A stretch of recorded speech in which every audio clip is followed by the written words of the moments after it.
Behold, Chapter 6. You have finished negotiating with the Princess of Clan Malkavian and have gotten her to participate in your glorious plan for 1,000 years. I mean, for your new regime.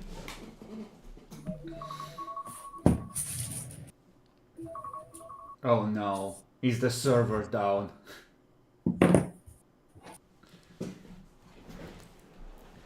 Hopefully not. And, well, I guess the question is how you wish to proceed. Francisca is really excited right now. That could be a good thing or a bad thing, so I suppose it's kind of up to you if you wish to, proceed with trying to get as many Malkavians as possible on site as quickly as you can, or whether a different plan is preferred.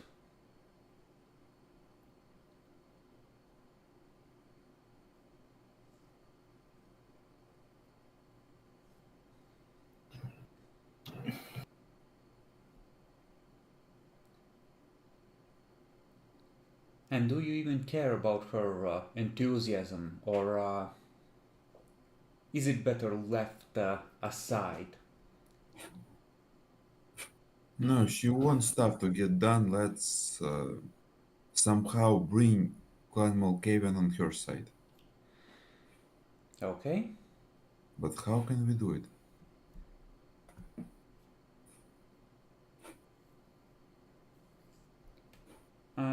She will tell you that, it's like it can be hard to find Malkavians, but they have a. Their clan is blessed with exceptional good luck, and they're not really insane. It's just that the other clans are jealous of how lucky they are, and that their other exceptional powers and heightened perceptions. As amateur students of Auspex, you surely understand the jealousy of lesser clans not possessed of these special abilities, even though you're of course not as good as Malkavians.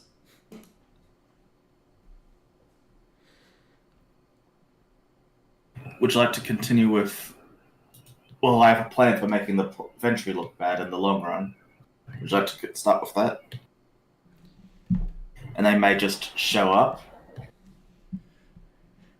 Yeah, like she's essentially implying that there is some sort of way that Malkavians just sort of stumble into each other when they need to see each other, and she thinks that this might happen now. Out of character, the mad mind of their founder connects them all, which is also why they're all fucking insane. But it is a peculiarity of their clan that they have like a low-grade subconscious telepathic contact with all other Malkavians at all times.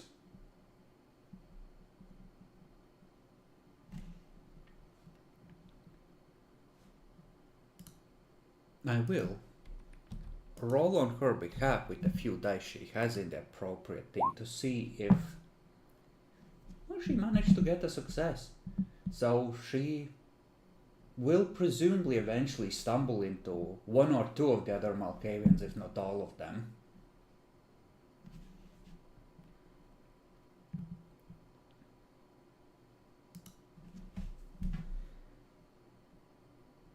So, Dan, what is your plan for making the Ventral look bad? Well, it involves. Well, going through our main quest and reading out the rot of the Bruja. You want to write the frame job / reveal of the actual plot. Mm.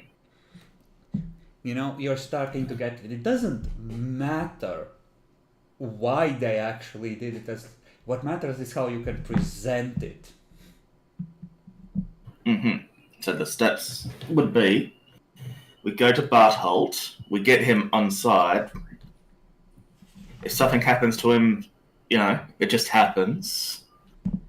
We get him to take us to the other guy. We go interrogate him.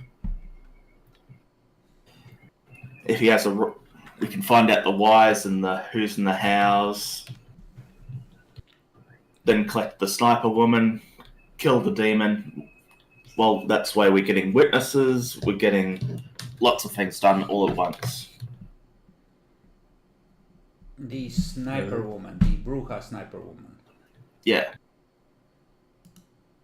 She's not the one who did the raiding. Like, she's not the killer. Or the revolutionary. You're thinking of Eliza. Oh, that's what I mean. Yes, get the bomber woman. I thought she was a sniper too. Okay. No, there's a different Bruja who used to kill Nazis back in the day. Anyway, that's the short version of it. Okay, so we're trying to reach the Bruja Primogen via Barthold. Trying to put him in a position where he feels compelled to speak and speak honestly. And, you know, proceed like that. That's the vibe, right? Does this make sense, Matt? Have I left out something? Partially. I mean, I'm on board, but this plan seems to be complicated. He's planning a path that covers all the side quests at once.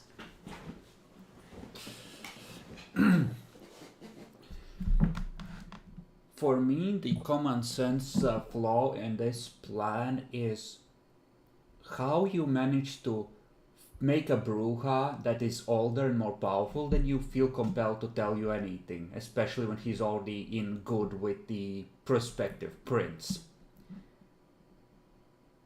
Oh yeah. He's, even if you do manage to sit him down and have all the ghouls looking there like, you know, like they're gonna rip him apart with bullets at any moment, he's Bruja. He might just at some point, if it gets to be too much, decide, fuck it, 50-50, let's, you know, let's throw that coin, see where it goes. You can always negotiate afterwards. They need me alive to denounce the prince anyway. But you can certainly reach Barthold, and he is at least vaguely friendly. Oh yeah.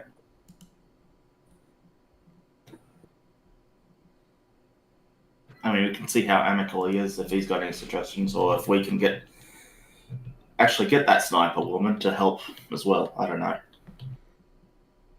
Depends how much he knows her.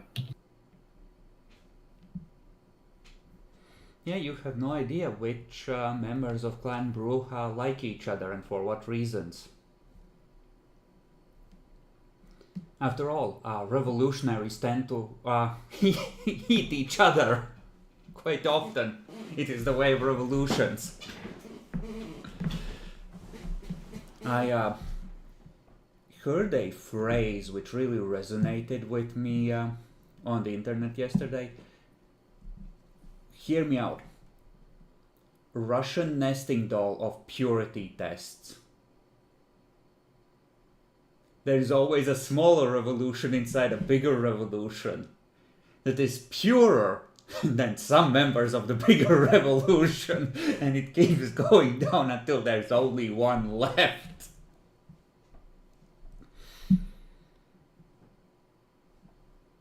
So like cancer. Like one cancer inside of the other cancer. That's how whales stay alive. Listen, you're starting to understand how the Ventru view the Bruja. There's a reason why the Bruja, when people often speak of the High Clans, they speak of how Bruja used to be a High Clan in the past. Why they stopped being High Clan? Because they kept revolting.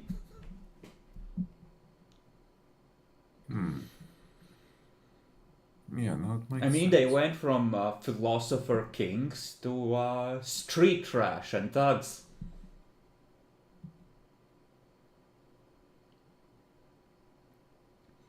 Not that the Ventru are much better. It used to be blue-blooded aristocrats and warrior kings and emperors, and now it's corporate lawyer, 10 years experience. I buy companies and dissect them for the assets, firing everyone involved. It's like, you know, the clans aren't what they used to be. Today's elders aren't like the elders of yesteryear. Everything was better centuries ago. They say indeed elder, but in their hearts I sense a defiance of my authority. Alright, so let's... is there anything else you wanted to discuss with Francisca after getting her on side in principle? Like, do you wish to make any specific arrangements?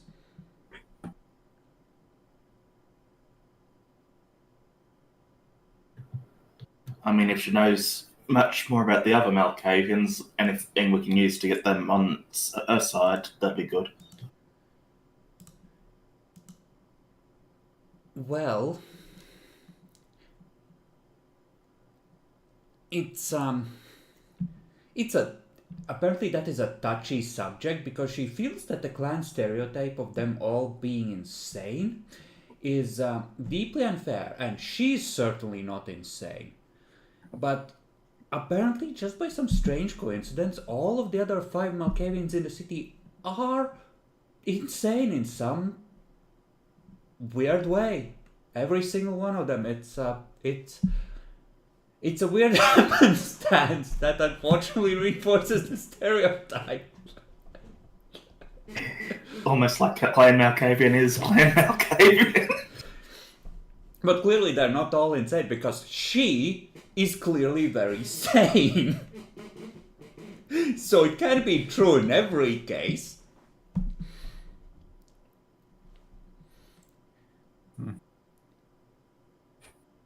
So, like, she'll work on some of them on her own, and you can work on some of them on your own, and, you know, check in a couple of days, see how it goes.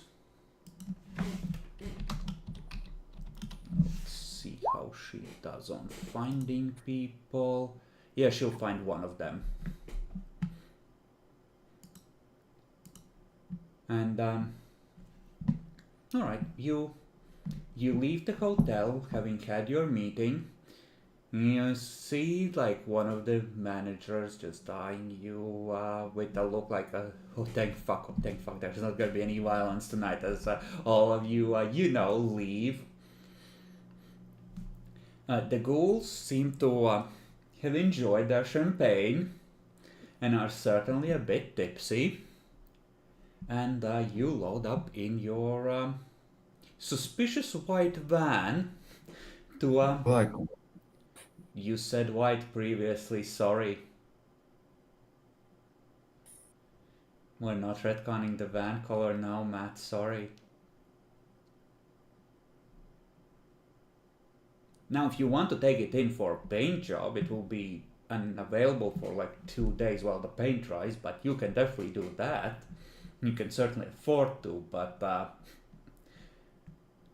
you know, and also like you need to register the color of the car on the technical documentation for it. So yeah, like you would also have to change the paperwork, and in Germany, I believe that is hellish. What with their famous bureaucracy. So, uh, the night is relatively young. You spent some time getting jewelry before the meeting, but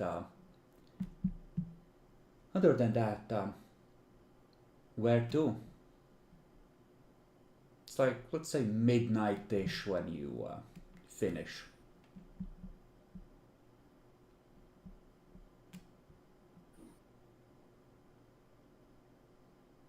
So then let's go step by step with your plan. Where should we go? All right. Well, I'll organise a meeting with Barthold then. Yeah. Okay, you call, one of his thugs picks up. There is some exchange of the usual, yeah, who wants to know? But, you know, there is like an Armenian restaurant which is open till midnight. You can meet with him tomorrow night there. Nice public place that allows for privacy. And yeah, he'll what like what's the message that you leave him, like for why you want to meet, like politics?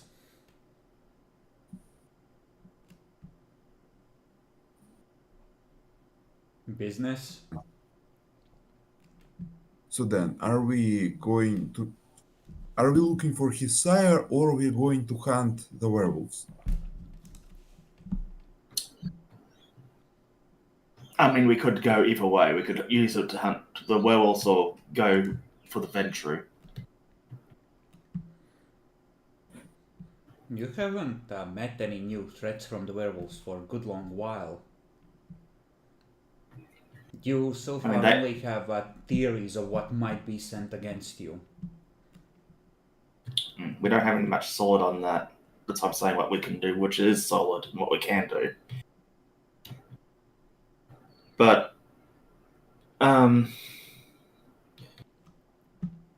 we'll just say that it's about the clan itself. We won't actually say it's politics. Important information.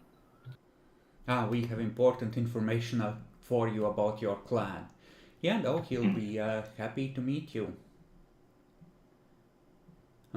So presumably this is, well, you go back to the chantry,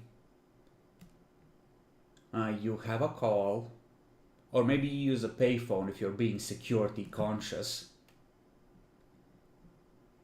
What do you do with the rest of the night? Having a call is a quick measure. Mm-hmm. We could also prepare the silver too. That would require potentially. You need a way to heat it and shape it. You don't necessarily have a gas or electric furnace, and even if you did, it is not a thing that is necessarily safe to operate inside of a Soviet apartment. I think we need to find some, let's explain, old tank technicians without jobs.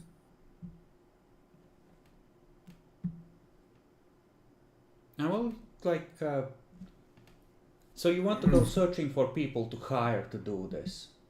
Yes. All right.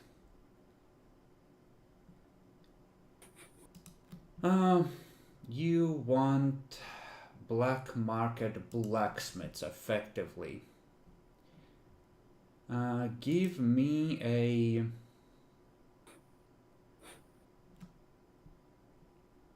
Give me a manipulation streetwise, if you would, because I would say that we'll cover finding and negotiating with this. Okay, one success. I will say you are able to find a gunsmith, but while he is willing to make some silver bullets chambered for AK-47s for you, effectively it would use your last use of your resources, because the price he wants is through the roof. There's a lot of talk around the fact that new tools, special materials, but what you really would be buying is his silence for such an odd job. Like, he's essentially telling you the price would be through the roof because this is way weird, and he would like beat. He's dropping hints about being compelled to go to the police for such a weird request because you're, clearly crazy and probably have illegal weaponry. I think I will try to dominate him. I mean, you're not, presumably you're calling around, you're not there in person, but you could meet and dominate him into doing the job for free if you wanted to. And then when job will become, I can dominate him to do job for free, and don't tell anyone about it. Then I can when I will receive his stuff, I can dominate him to remove his memory about these acts. If you've bought Dominate 3, yeah? Yeah, I have dominate 3. Okay. Then, yeah, absolutely. You get an address. He's working out. Do you know, like, those old garage cooperatives? Yeah, I know what you're talking about. He's operating out of one of those. Like, he has a little forge set up, like, if you have, like, he doesn't have gunpowder, but he can just, rip the bullets off of your, like the actual bullets off of your cartridges and press in silver ones. The way I rule it with silver bullets is the difficulty to hit goes up, because silver isn't really good for making a bullet. Epic used to do guns, and he said that silver was shitty because of the properties of the metal. So effectively, the difficulty to hit with a silver bullet will go up by 1. Because the bullet essentially tumbles in the air and his trajectory Just becomes... stop full out. Just do not full out on the silver bullets. The ghouls look at you like you've grown a second head. Well, the AK only has one setting.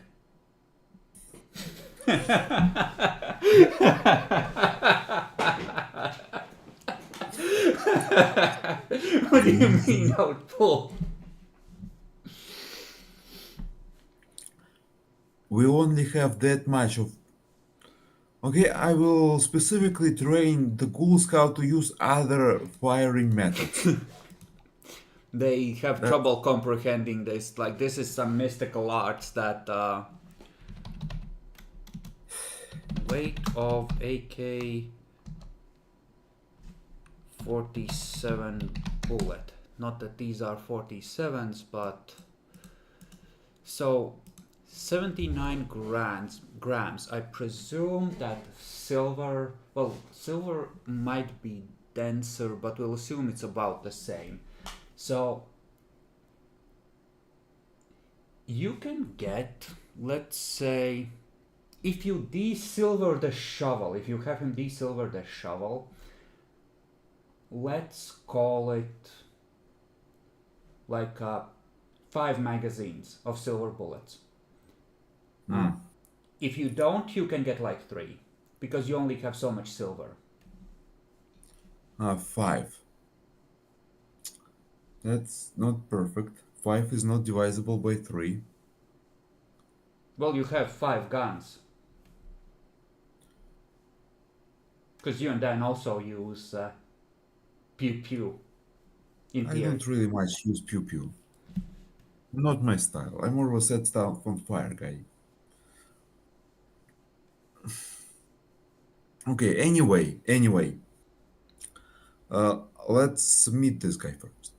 Okay, yeah, no, you drive up, you see him just, and he is like that skinny old grandpa dude. You can't, like, he has that wiry sort of strength where he is going to be fine and working until he's like 2 years away from death, and then he's just gonna be in a bed full time.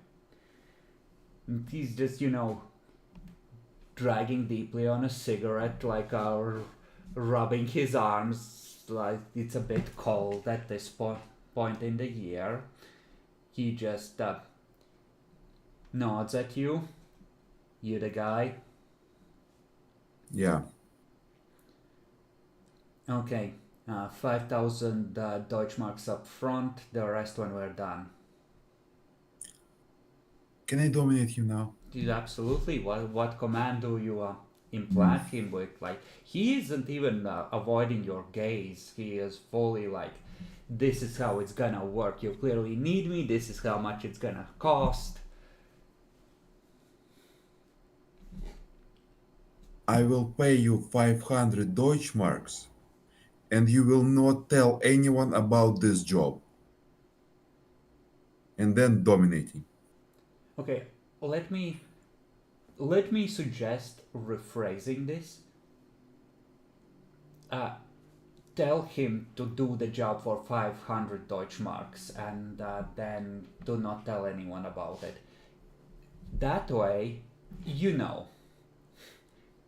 he's actually compelled to agree to the deal. Not just to not speak of it. But give me a manipulation dominate roll. I will adjust the difficulty on my end, roll at 6. Okay? He sort of blinks his eyes a couple of times, shakes his head. Where was I? Oh, right. 500 Deutschmarks, all up front. I give him 500 Deutschmarks.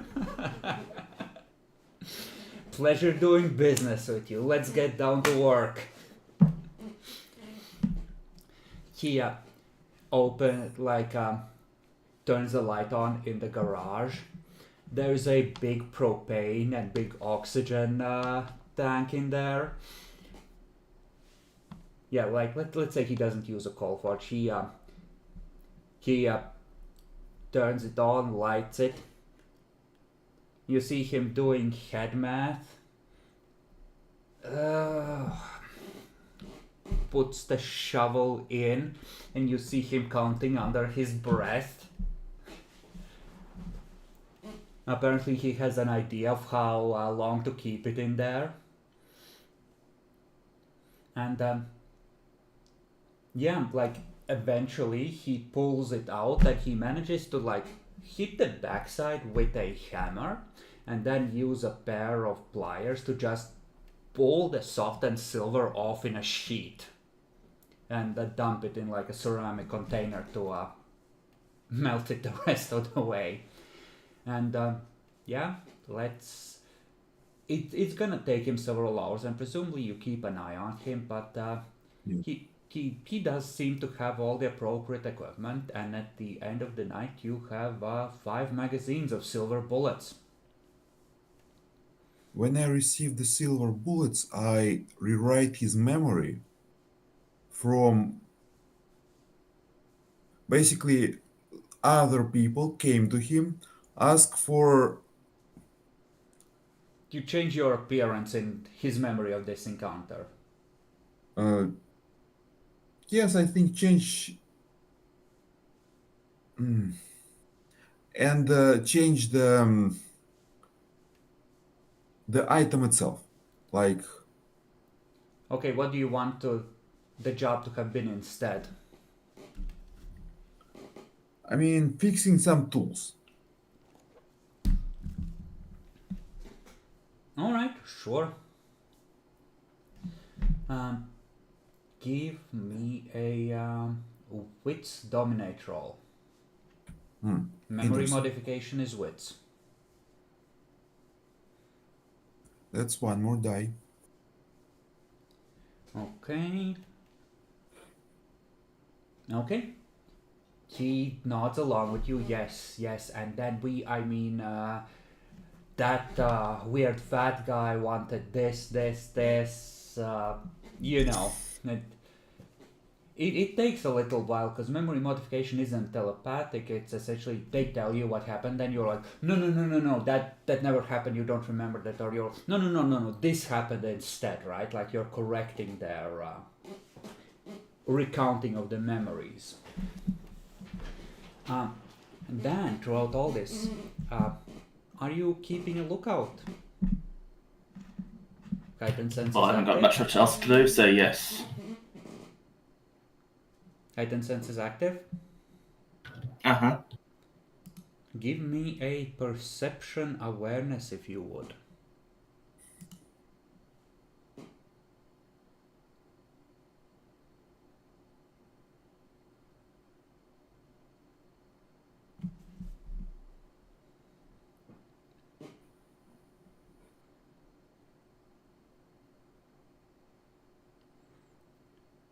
Okay. The longer you're staying in one place, it's not so much a tension in there so much as it feels like a quickening heartbeat, like a sort of a drum beating in there, like a vibration that is just going da da da da da da da da da da, and it feels like you're being watched after a while, like there's this sort of frenzied pulse of something that has focused on you.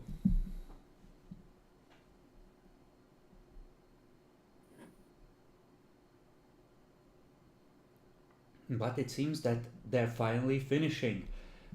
Adult is right now rewriting the memories, and you will be free to depart.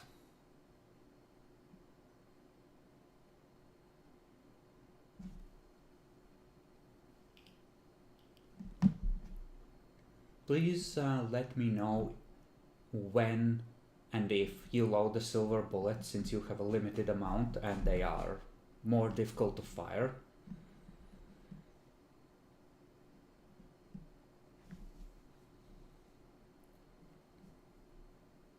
I mean, we only have one magazine each, so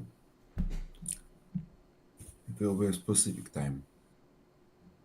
I strictly order ghouls to not use these bullets unless I specifically command to use them.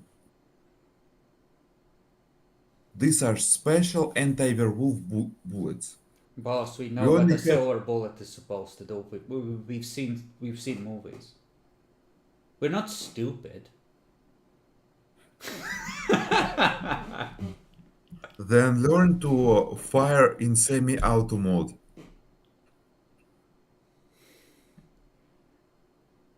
They'll look at each other. Boss, we could just knock over a jewelry shop or something if we're running out of money. We don't need to conserve bullets.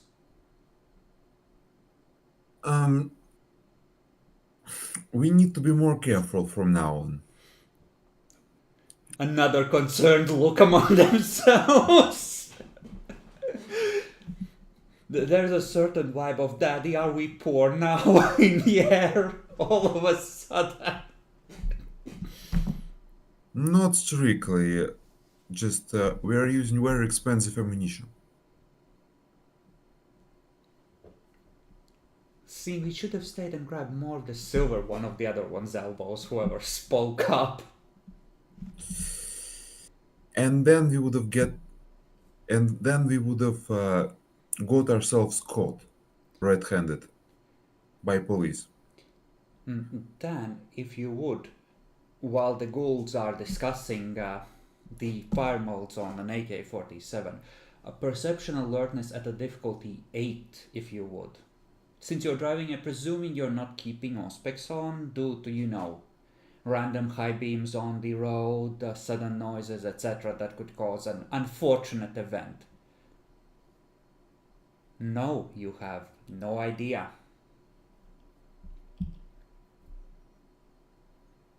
And you are driving through the city, so there are traffic lights and the like slowing you down, unless you're choosing to run them, but since you're not in pursuit mode, I assume you're not. Morning approaches, you arrive at the chantry, you get out. There is... it's... The strange drumming in the air seems to have disappeared, but somehow you still feel uneasy. Give me, both of you, auspex rating rolls. At a 7, if you would.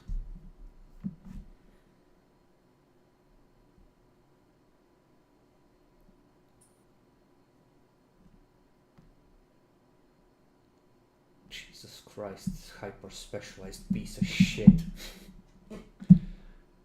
Both of you feel uneasy, like some sort of situation has developed somewhere around you that does not necessarily have an easy way out while putting you in danger.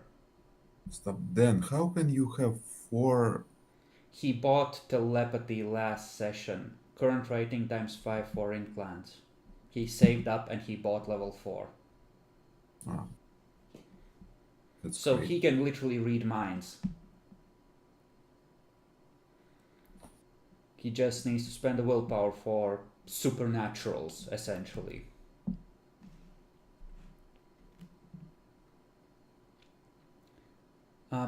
Yeah. You go upstairs. You go to sleep.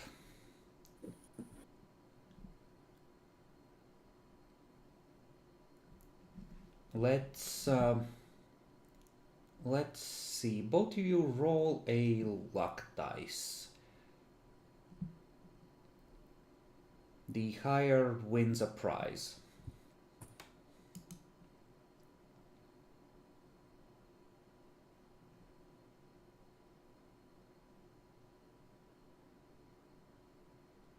Okay. Let's see. You're shit at perception, but I have that ritual that wakes me up. I know. I am very aware.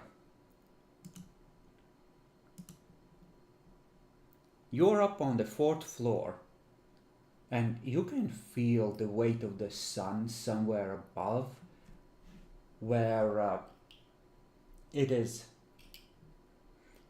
climbing into the sky in the early morning. But for now, your magic briefly keeps it at bay as you snap awake to a low metallic screech, like something is pushing through metal, it almost sounds like a slow speed car collision, like someone is just parking poorly and scraping across, but it's coming right outside the room from the balcony.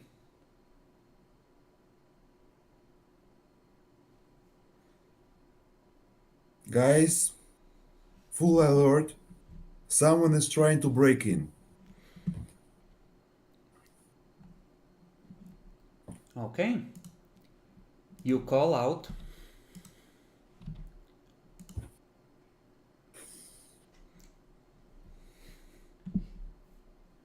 You hear "Gott verdammt" from the balcony, and quieter sounds that seem to be drawing away.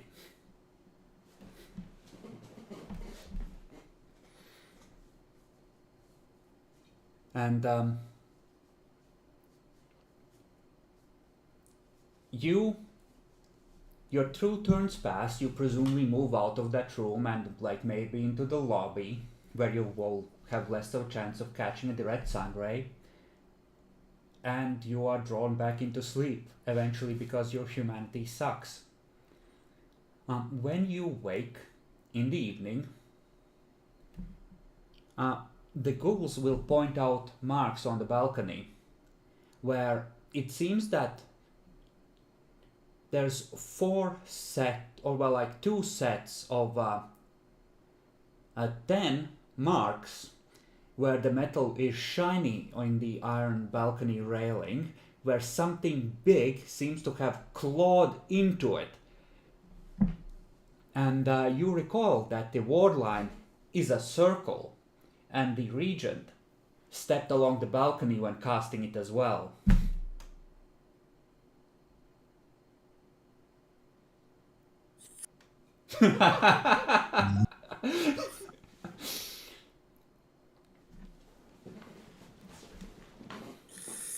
Do you still think your chantry sucks?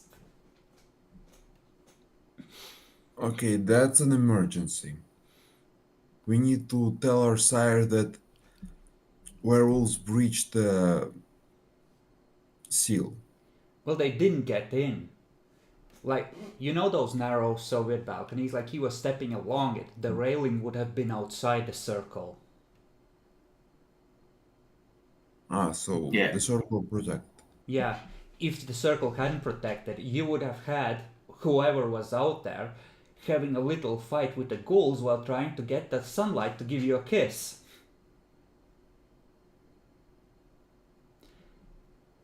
But we should see. Let him know still that they know. Yeah, like, he's gonna look at that.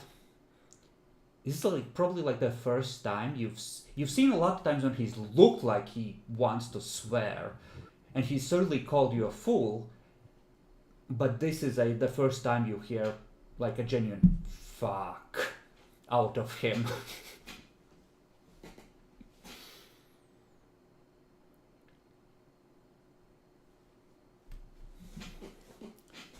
I don't care how you do it.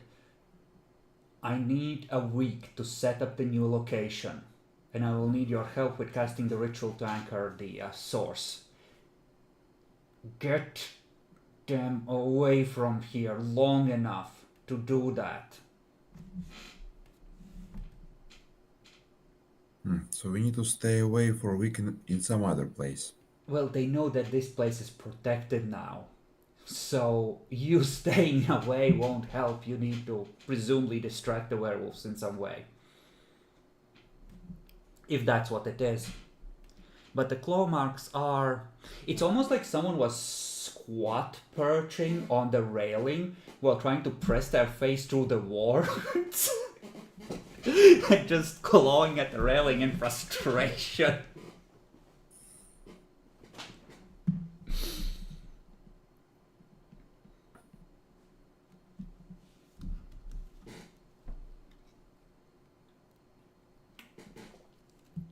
Yep, pretty much. Let me in! Let me in! I'm not gonna roll for it, but the werewolf ward is difficulty 6 to cast, and the regent is pretty fucking good at thaumaturgy, so the ward would have required a lot of willpower successes at difficulty 9 to pass through. So chances are, unless the werewolves are willing to torch the building, you're gonna be safe inside here from them actually entering.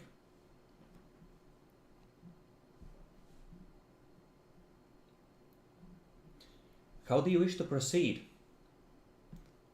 And this obviously takes precedence. Find some way to keep their attention off of harvesting a new gnome, because...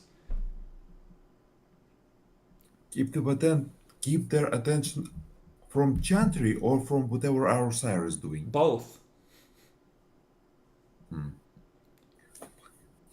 Congratulations, your distraction. Go be a distraction. And then come back Okay, when it's time for the actual I ritual think to. I have an idea what we can do. Then I want you to tell me how good of an idea this is. We call Bartold. We say to him, hunt season on werewolves is on. If he wants some werewolf blood, maybe some alive werewolves, etc., he can join us, and we will go hunt werewolves together. I mean, we can ask him because he's expecting us anyway tonight. So yeah, we can ask him. Yeah, so if he expects us anyway, let's begin hunt for werewolves. I mean, you could definitely chat with him. Once you get to the meeting tonight, you have 2-ish hours before the meeting is due.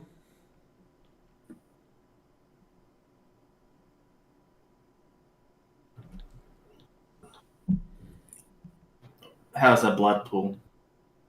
I have 10 out of 15. I think a small hunt would be nice right now.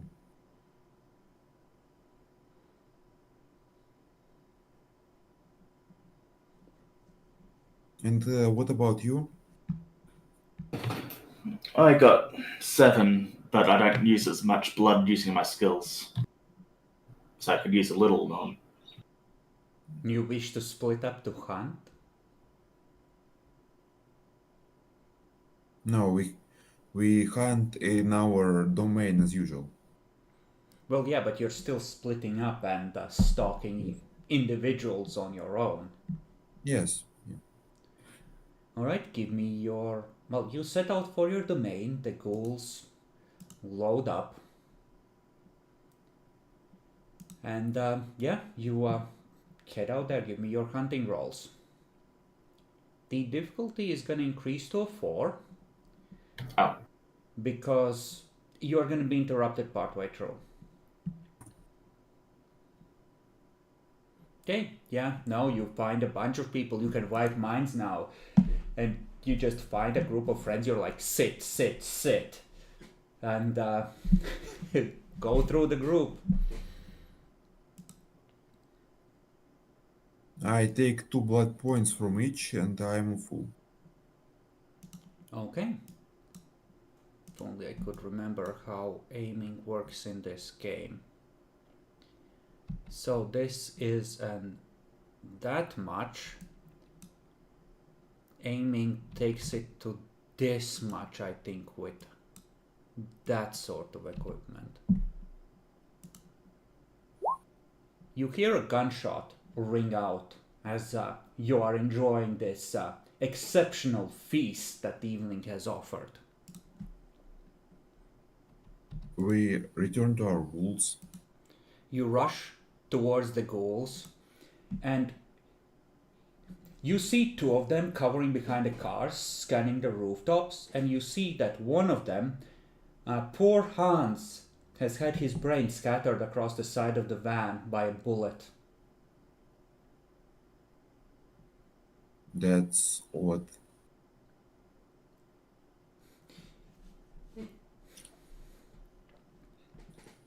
We dunk and cover. Yeah. You duck and cover.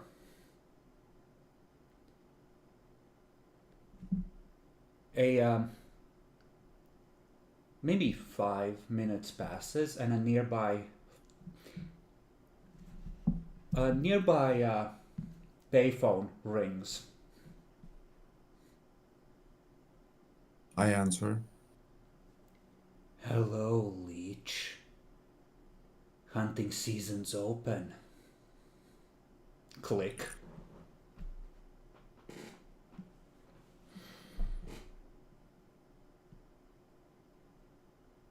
Do I know that voice? Nope. But it seems that you have attracted a hunter of some variety.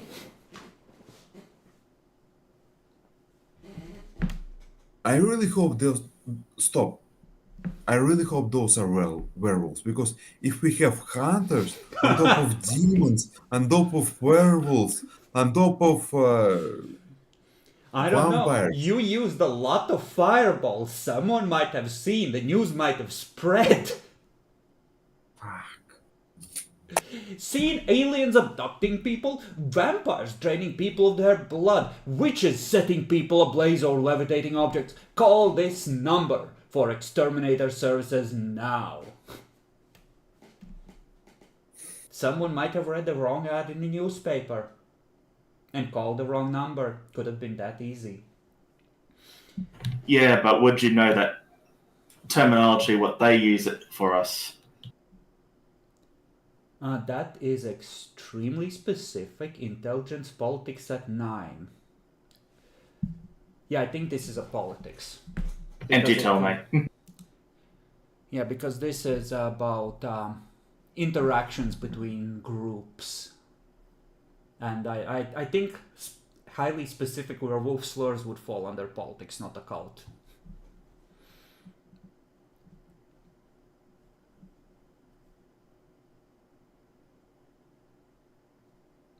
Fucking I guess you tell me. hunters.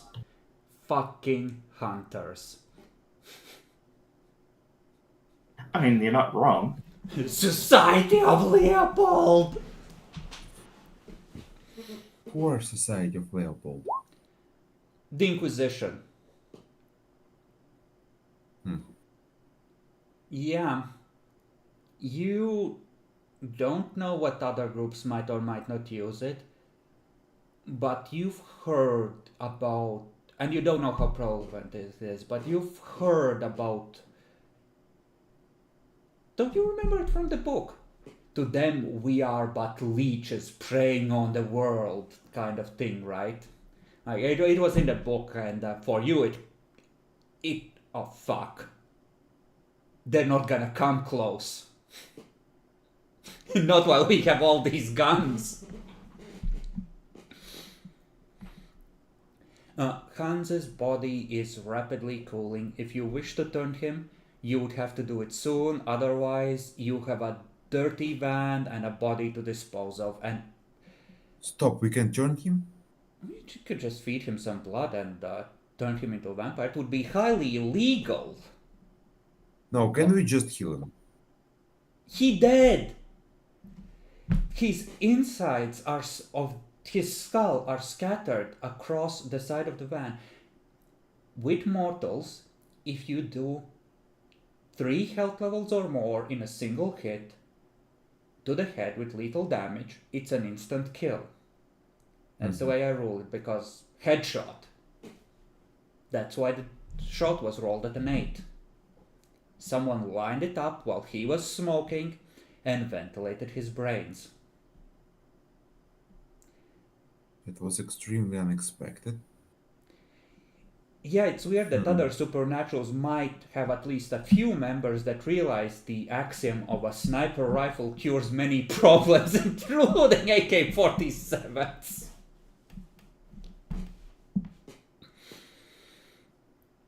So werewolves now hunt in human forms as well. That or actual mortals.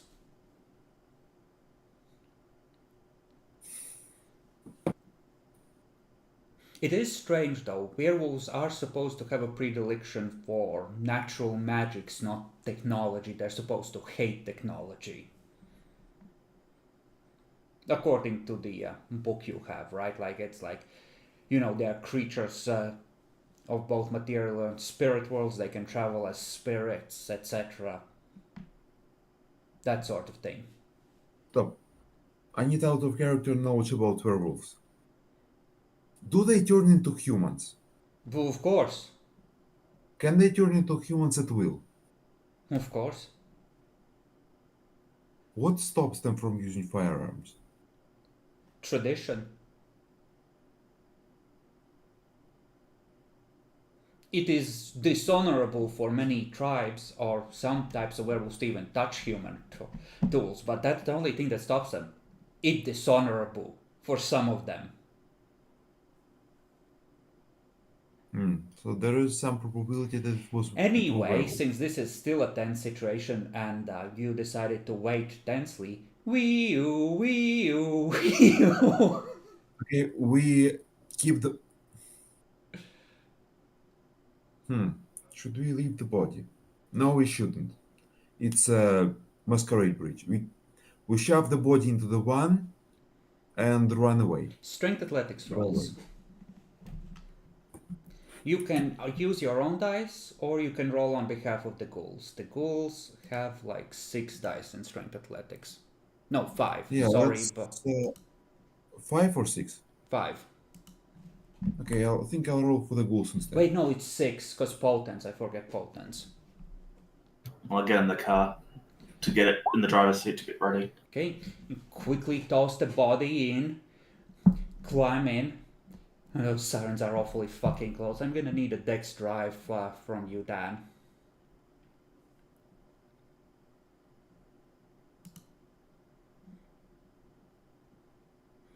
So you've hunted. It's about 11ish p.m. You have meeting with You have to meet with Bartold within an hour before the place closes. I think we can. No. I think we can meet up with Bartold with the corpse inside of a van. Yeah, it's more that the van, and we established previously that the van was indeed white. I remember this from previous sessions because we joked about it being the stereotypical creepy white van. The red and the skull and hair fragments across it are kind of conspicuous. I think we have basic tools in the van, so we just can clean it up. I vaguely remember you about prepping some stuff, so indeed, you can have the ghouls clean up. As you successfully drive away. Perception awareness, if you would, Dan. At difficulty 6.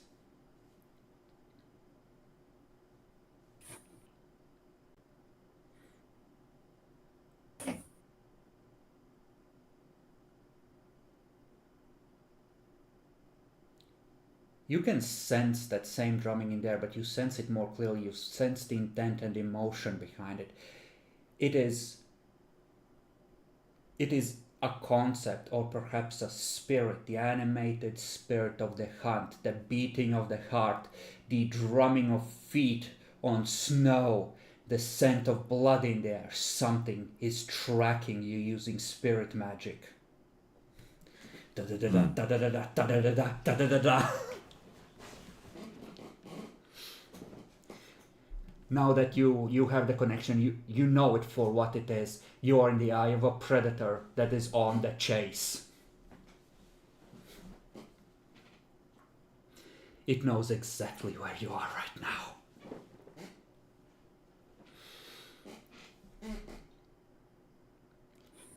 A standard rifle holds 4-5 rounds maybe, like a hunting rifle, high-powered one. One for each of you.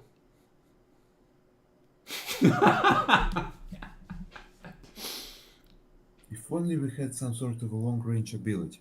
You do have long-range ability, but the ghouls were fucking smoking and chatting like usual. They weren't looking for a sniper on the rooftops, casually setting up in the shadows where they're hard to see, and the Auspex guy was elsewhere. Like, what do you want? Your lookout wasn't looking, he was hunting.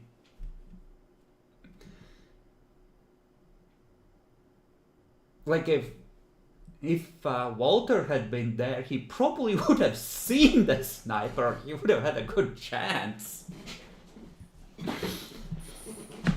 Give me a perception alertness, if you would. As well done, at an 8. Now you can lower it if you're keeping sight on.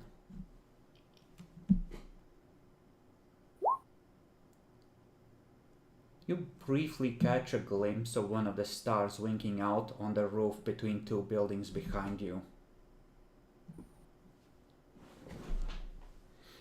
They're close. The ghouls pull out the silver magazines and start pulling out the other ones. They've heard the discussion of what it must be. They look at you, slowly start putting the silver magazines in. You don't say anything, they slot them in and slowly unchamber the last ordinary round from the barrel and let it slide into place with a heavy click. I take one magazine from me and one from that ghoul, and I give those 2 magazines to each of the ghouls. Okay, absolutely, they'll pocket them. They look at Hans.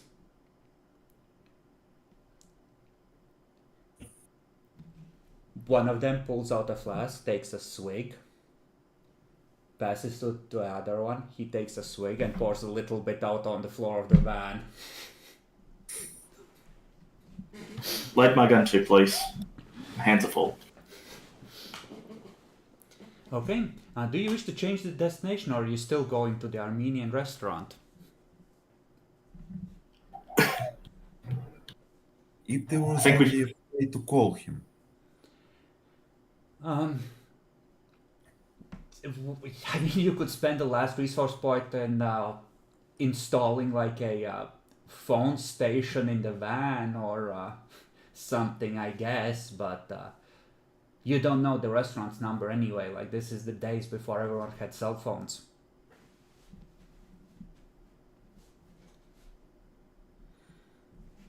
The good old times before the Masquerade became well known. I have an idea. Let's drive to this location and tell him that we're going to hunt werewolves. Right And- now. In fact, we led them to you. Good luck. Yeah, and he will get killed by a sniper in the process. What do Bruja you might think be that- able to dodge bullets there hecka fast.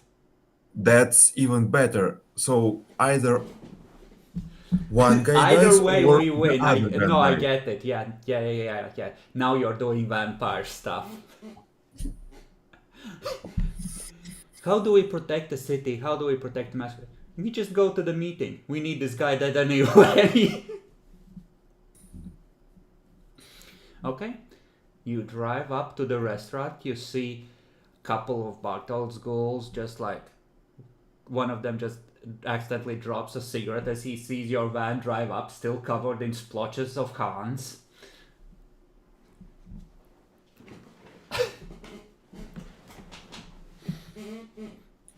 I get to them and I tell them, guys, get inside. Werewolves are coming. Prepare to fight. Okay. Well, one of them is gonna rush in, the other one just grabs you by the shirt. You brought them here? The boss is here! Yes, we're gonna fight them together. And you will get their blood as a result. You're gonna like it. Okay.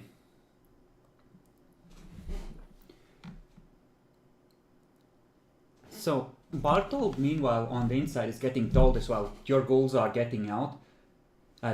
Should they clean the car? Should one of them clean the car, or do they just leave it as is for now? There's not a lot of cars here, but there's more than just presumably Bartol's cars. So there are some mortal customers.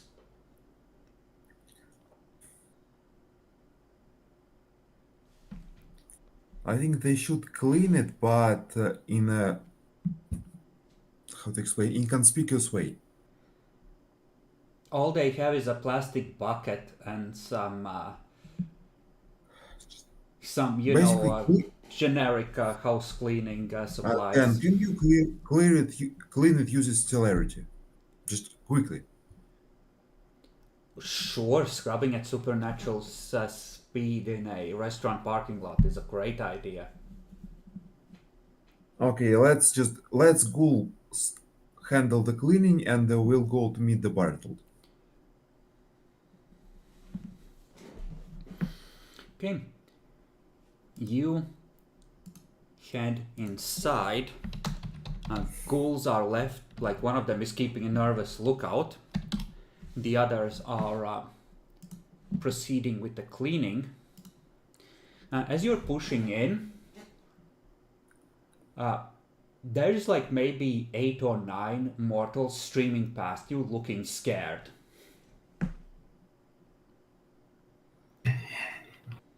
It was just an animal. Bird hit us. Yeah, you can definitely say that. You say that they ignore you. They're looking behind them. They're not even focusing on you or your car.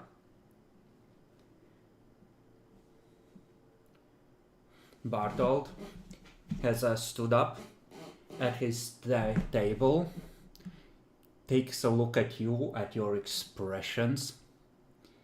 You pieces of shit.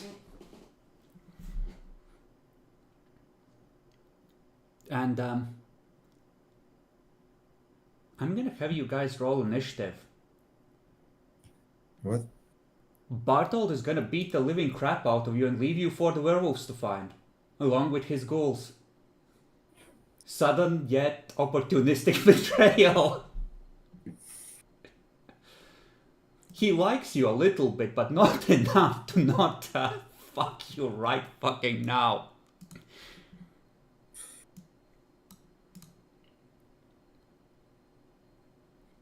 And he must have said something to the mortals to get them to fuck off. I'm gonna say that 4 of his ghouls are here, one of the others is somewhere else. Like, he knows you have a gang, so he came with numbers. Luckily, they're not very armed, but... I expected them to help out, but... You did. He ain't stupid, like, and he likes living. You came here to get him killed. It, If only we had our ghouls with us. You told them to worry about the car. They'll come in, like, in a couple of turns. Like, they'll rush in once they hear shooting, but... You have to survive till then.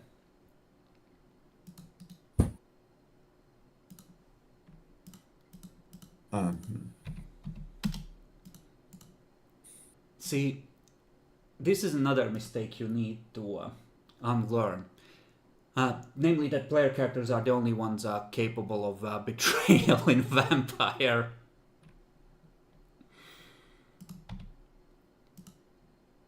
But no, like, I mean, think about it. Someone shows up on your doorstep, being chased by werewolves, and expects you to risk your life to fight them. The werewolves clearly want them, so why not fuck them up and run away while the werewolves dispose of the torpor enemies? And you can even tell the prince, I didn't final death them. Werewolves got them. And it's even technically true.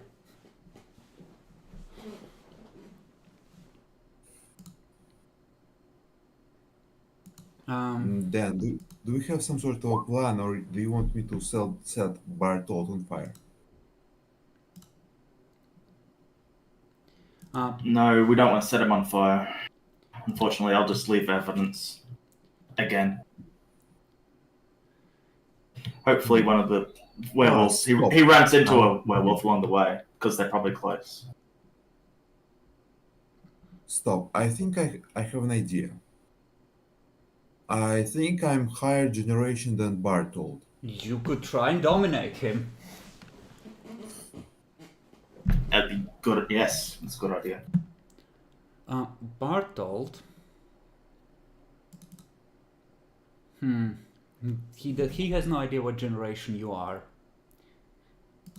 He has no idea what generation the Regent is. He knows that Regent is old. I don't think he would think far enough ahead to this. It's hard to set someone on fire when that someone is grappling you and you burn too. So his plan is to close with you, activate... what does he activate?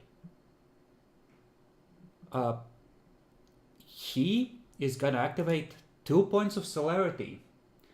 first action is to grapple you, and the extra actions are to fang you in the neck, to inflict aggravated damage with his fangs.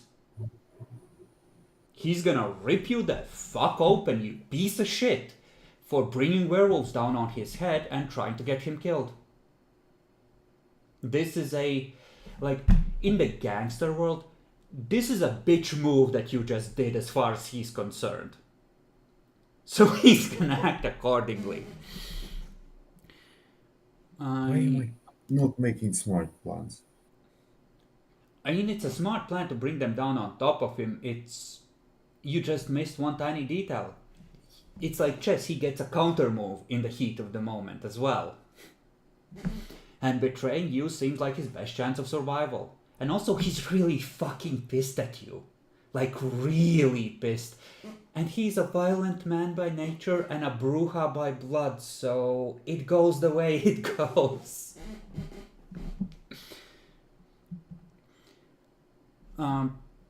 Let's see, Goons and Walters. No, this is Adalbrecht. Yeah, you have this. No, Adalbrecht has the better bonus. So you go before Ghouls, fuck's sake. Goons are gonna pull out their PMs and try and shoot you both in the head.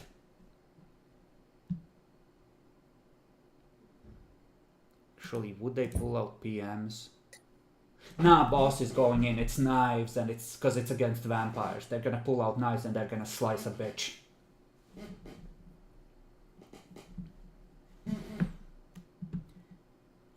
Adalbrecht, what do? He's coming right I have at a you. question. Can I dominate 3 people at once? That's a Or level will it 6 split power. yourself? You would have to split your action.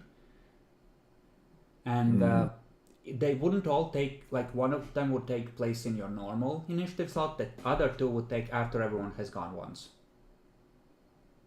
Or in Okay, is it more beneficial to put all the dominate into Yes. Bartold?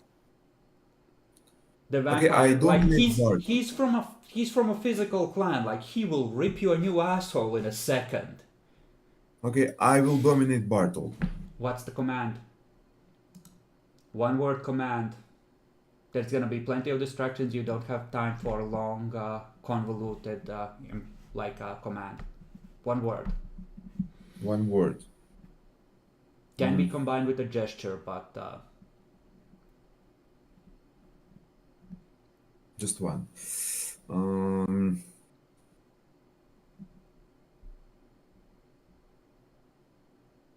Two is not enough.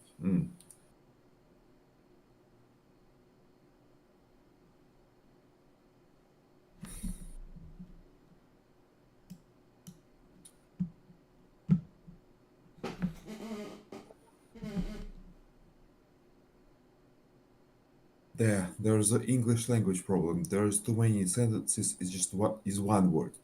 It's just 2 words instead. well, presumably you're all I- speaking in German anyway, so Okay. like, what's the? You want to essentially get him to not be part of this fight, I assume. We could try and get him to call it off too, No, I no. guess. But I don't know.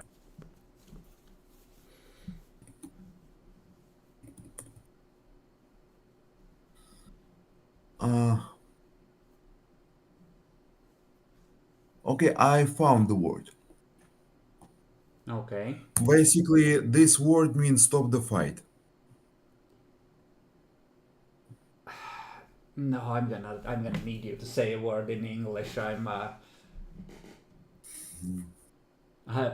not gonna be dictionary warriors here. Use your brain. I say the word friends and point at me.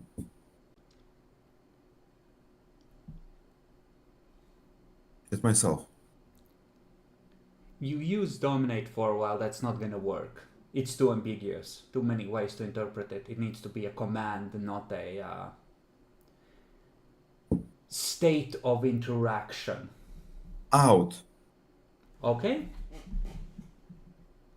Let's take a look at his nature, see if he gets a bonus on the difficulty.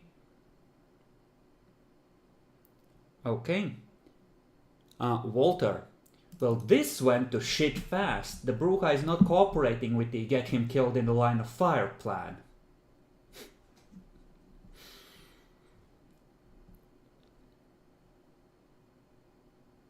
But presumably you have a gun loaded with silver bullets in your hands. Are any of the ghouls appearing to approach me to knife me? Yes, it's 2 each. Well, I'm going to try and dominate one as well. Okay. To, stop attacking. For peace.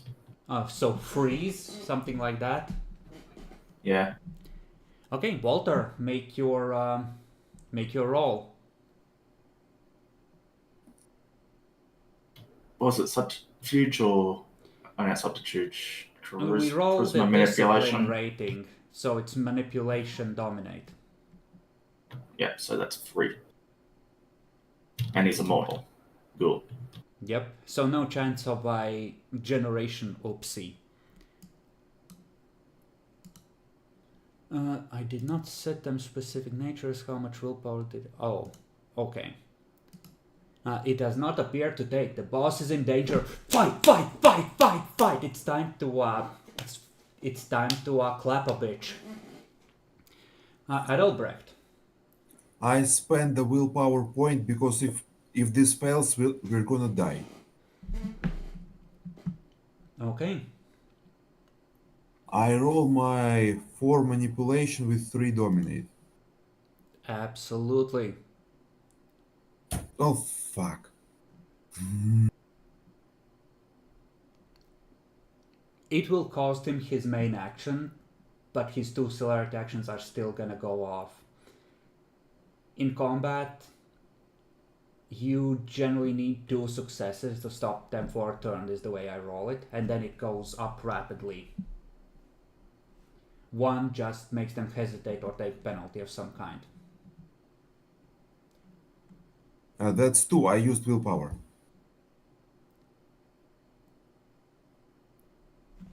Do I? Yeah, but you don't know his willpower.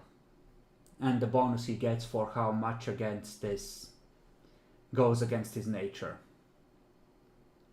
And given his nature and that you're essentially trying to use him as a pawn against your enemies, it really conflicts with who he is on the inside, beneath his mask. So, well, them's the dangers of the game. So, Walter, the goons close. They will attempt to draw their knives. Succeeds, and then these are Bruja ghouls, so I count them as having celerity instead of dominate. Okay, that's the 2 hits. That's scary. Well, they have a difficult time using it unless Bartol gave them extra blood, because ghouls usually only have 1 in their system. Okay, 2 points of lethal that you have to soak.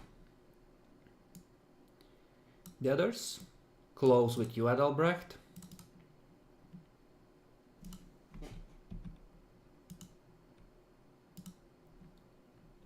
Fail to draw a knife. Succeeds. Stabs with great success. Did I roll that wrong? I think I rolled that wrong, but fuck it. So 4, 5 for base plus... roll stamina to soak. I did, I failed. Adelbrecht needs to as well. You take 3 points of lethal, Adelbrecht, and Dan, if you failed entirely, you take 2. And then Bartold yeets in, trying to pull you into a grapple. cursing in his full big boy voice. You son of a bitch! You wanted them to come here and kill me! I'm not your fucking pawn, you Tremere piece of garbage!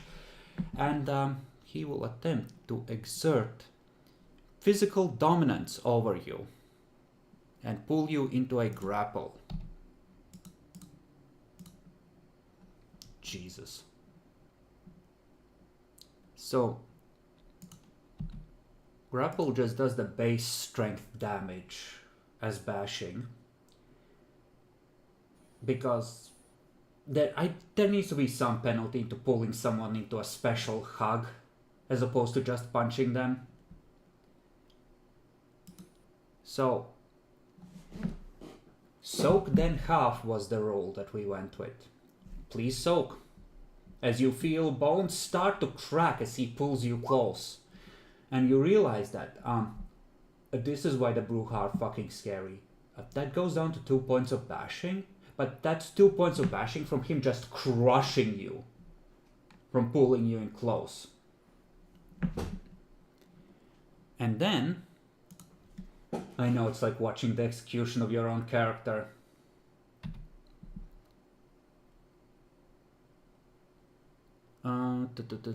It's this much. The fangs come out as he hisses in your face and will rip into you. He chooses to spend a willpower point to not render you into torpor and leave you incapacitated on the ground. Essentially, he's pulling the strike at the last moment to not do too much damage.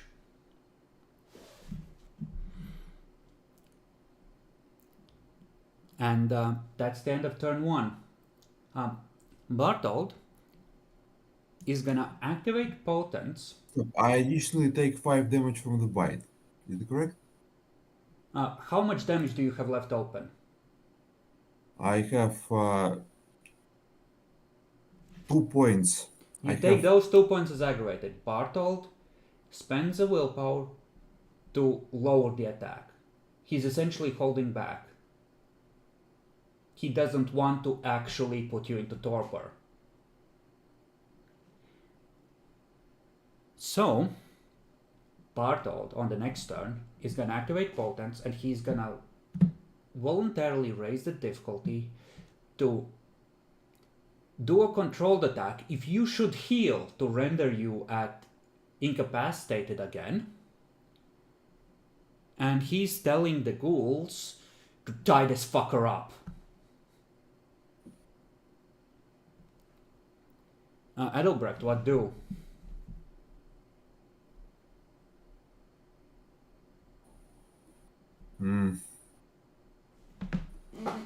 Essentially, you are incapacitated with damage. The choice is to whether to try to heal or not.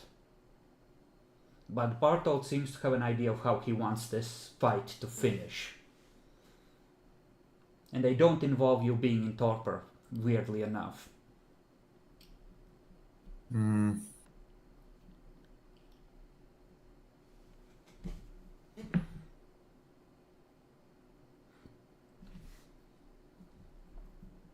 I'm thinking what would be the correct solution.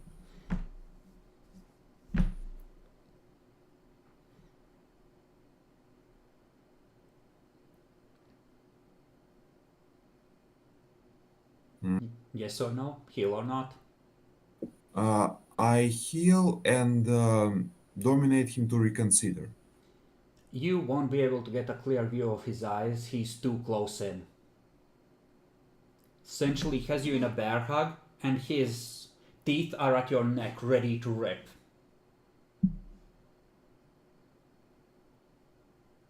I set both of us on fire.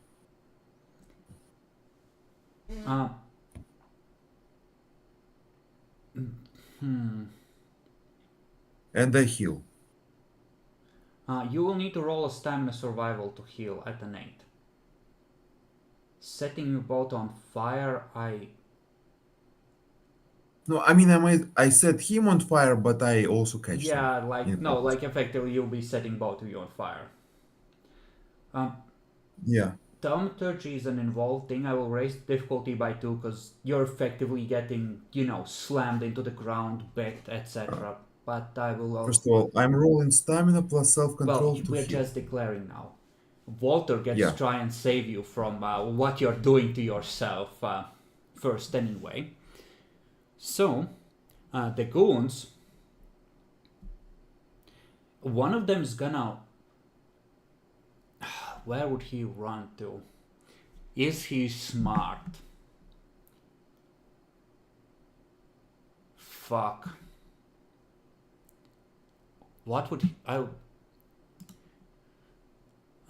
Yeah, one of them is gonna run outside, one of them is gonna run behind a bar to try and find something to tie you up with. Because they don't necessarily have anything on hand. And the two that are on Walter are gonna keep trying to stab him to bring him down.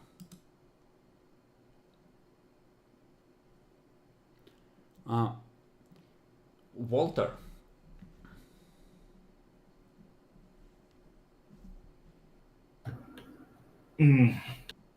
Guess I try again. Okay, you have a step back. Fuck off.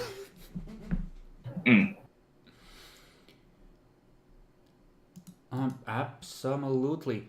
You, on the other hand, could get a eye lock with Bartold if you want to try and dominate him instead. I could, but the chances are it won't work with me.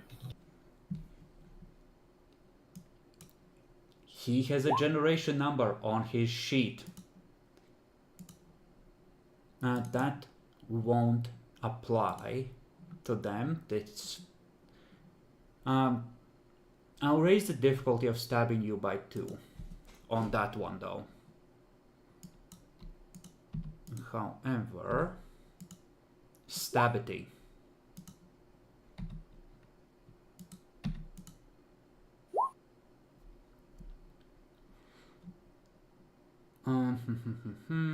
Well, that's not damage yet. Give me a sec. I need to 4, 5.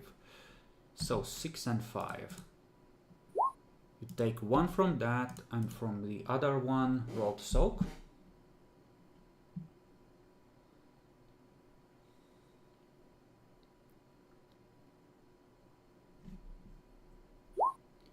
You take 2. How low are you on damage?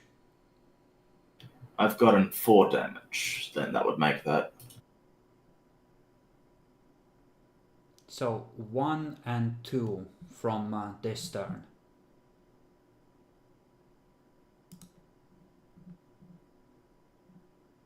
Okay, bring it to 6 then.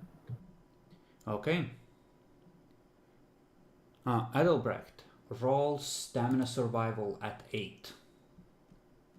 Stamina survival? That's what you need to do according to the book when you're trying to heal while combining it with other actions. Survival. Just stamina. Rolling stamina at 8. Okay. At the botch, you can't heal for the rest of the scene, I believe. So the blood refuses to cooperate. You're trying to do too many things with its power at once. So you're effectively out of this. I'm gonna take a look at the goons sheet because they know to expect trouble from a meeting with a rival gang. Give me a perception streetwise for them. That's 5 dice. To see if they, even without gunfire, realize that something's wrong when the ghoul comes looking out for chains. Give me a roll for the other ghoul as well. You have 2 of them. Okay.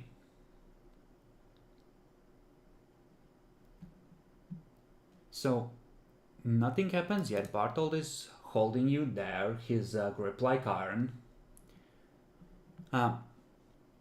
Walter, on the next route, Bartold is gonna call out to the ghouls to not torpor you. Would you like to surrender?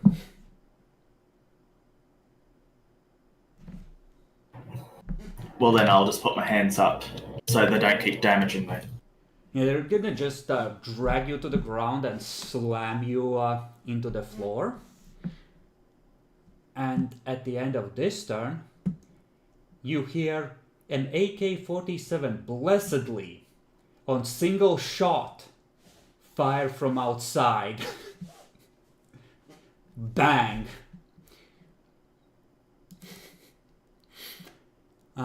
Matt, if you would, 6 dice at 7, as one of the ghouls realizes that something is wrong and shoots the ghoul running to one of Bartol's car for proper chains. And misses. Stop, that's 6 dice. That's 7. Yep. I guess that's it for me. Okay.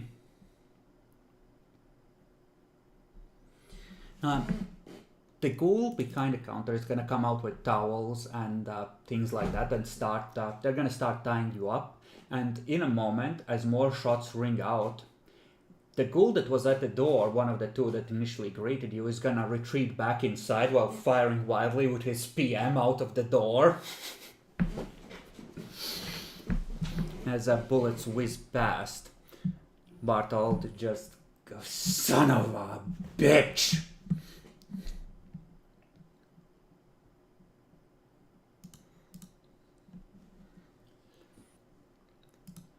You're both gonna get tied up as thoroughly as they can. It's not hyper secure, but it will take you a moment to get out of it once you can heal and recover. Bartold is gonna activate potence once again, grab one of you by your arms tied behind your back in each hand. He's gonna drag you to the door, and he's gonna call out into the night, "Hey, I have no beef with you. I'm not your enemy. Here are the 2 assholes you're looking for." He's gonna toss both of you out down the stairs in front of the restaurant. It's like dodging a bullet that whizzes past him from your goals. Where they're having a shootout with the ghoul that went for chains, who's by Bartold's car just shooting at them with his shitty pistol. Mm. And Bartold's gonna call out to that ghoul to meet at the pre-designated location. You know, like meet back at home base. And he's gonna vanish back into the restaurant to retreat along the back. The enemy withdraws, leaving you tied up, and your ghouls hunkering by the van, scanning for threats, having used maybe 5 bullets each from their first magazine of silver bullets, having been economical with ammunition.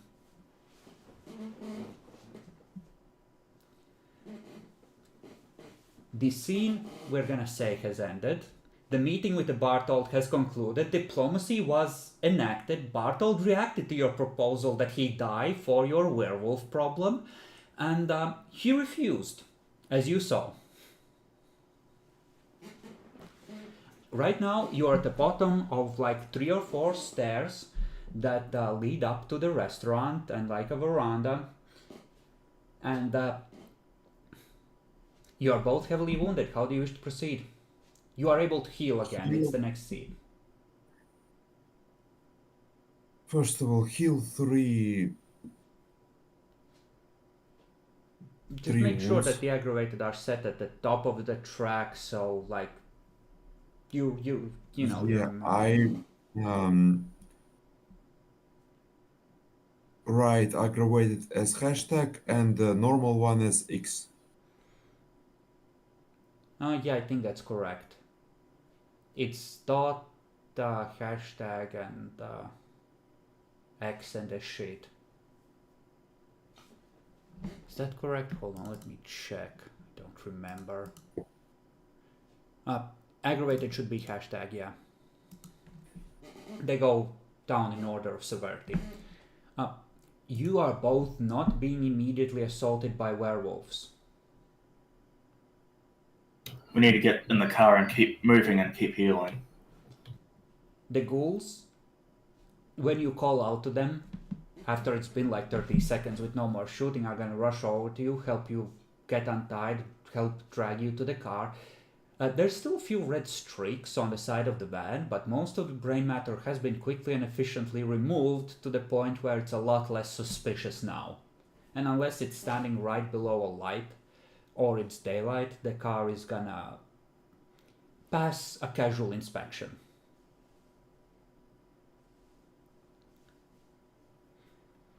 You are able to get into the car without problems. You do not sense the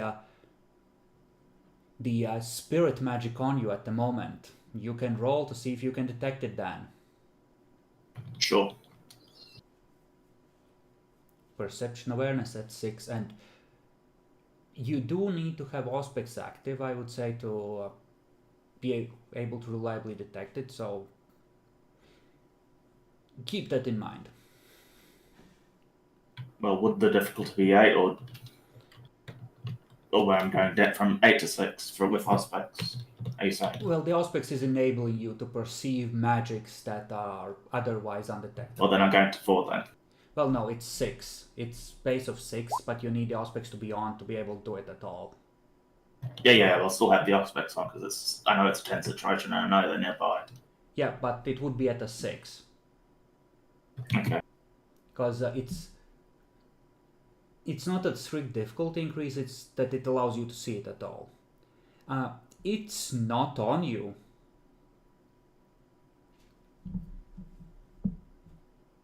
If they were here, you sense them track you here, but they are not tracking you at this moment. Okay, so they saw what happened, I assume then. It might also be a degree of fucking with you, because they might be trying to make a point, or maybe they just play with their prey, or maybe they see Bartold as a more valuable target. It's hard to say, but they're not on your ass right at this second. It still may have failed successfully. Yeah, just a lot of blood spent and a significant ouch time for Adalbrecht.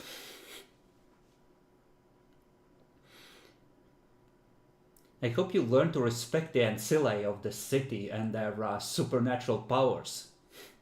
Also, if you're gonna use AK-47s as an insurance for not losing fights, it might be good if you brought them with you when going in to tell people things they don't want to hear. At this point, I'm just don't believe that I can make any workable plan in World of Darkness. The plan was excellent. You just put yourself in a momentarily vulnerable position, and Bartold took the opportunity to fuck you back. He looked around, he was like, you don't seem to have any of your usual backup here. And you've given me a reason to clap your cheeks.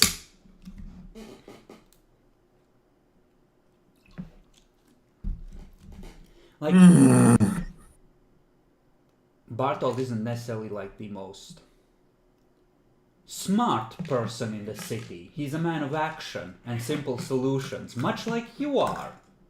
He did to you what you have been doing to the rest of the city, Matt. He did the exact same thing back to you. He was like, ST, I would like to solve the Southern Werewolf problem by feeding them these 2 Tremere.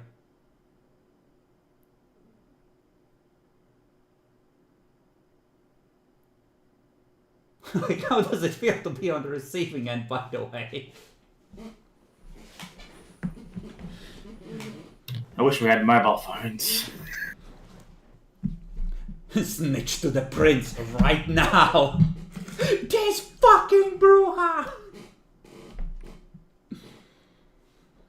You can depart the location without a problem, and the werewolves do not seem to be on you.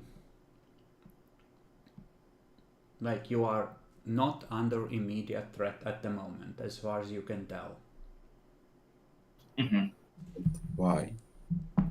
Well, that is an interesting question. The werewolves, like any characters that I have started out, have their own motivations. And this is a real pack with all the abilities that the werewolf should have, including spirit magic. Right, so they might have changed targets if we're really lucky. seeing what happened. And seeing how that guy's physically stronger, they may respect that more, and they are the ones who made Mr. Stumpy, so they could be more angry at him. They could be. There's really no sure way to know. Well, I'm spending some blood to heal too while we're driving. So I need to spend one blood point per one damage. Is it correct? Yes, except for the aggravated, which takes a full day of resting to heal for each one. And 5 blood points. So that will take And downtime. 5 blood points. Yeah. There is a Tremere Fair. ritual that allows you to heal faster, but you need dirt from your place of birth.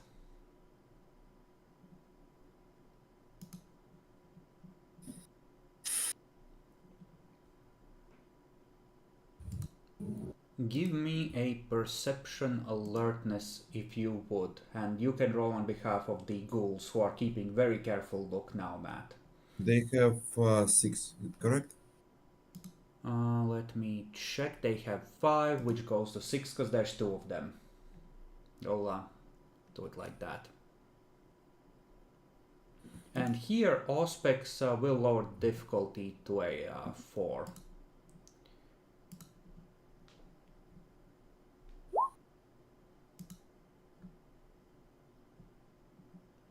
And I will contest this.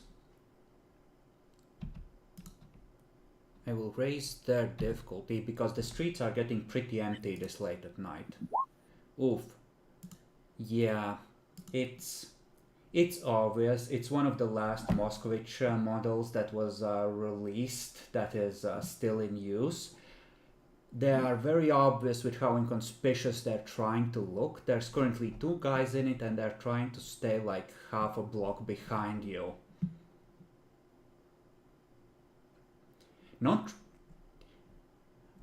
These 2 are not tracking you across the rooftops like the shadow you saw before though. And there is no spirit magic pulse of prey on you. But, you know, you could stop, have one of the ghouls climb into the driver's seat at the next red light and try and oresight them from the back. I would allow you to attempt this. That would make sense, because they could have, you know, regular humans. Alright. Give me a oresight thing. You quickly switch.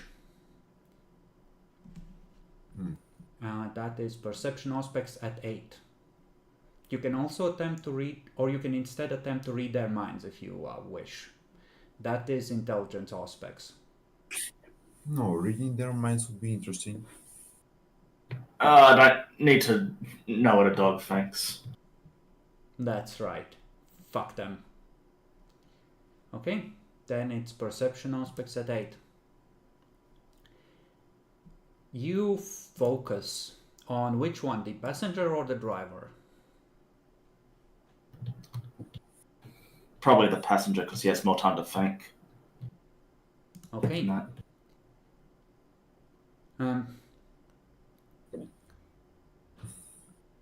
There's 2 auras, or like 2 components to his aura, like overlaid on his normal emotions.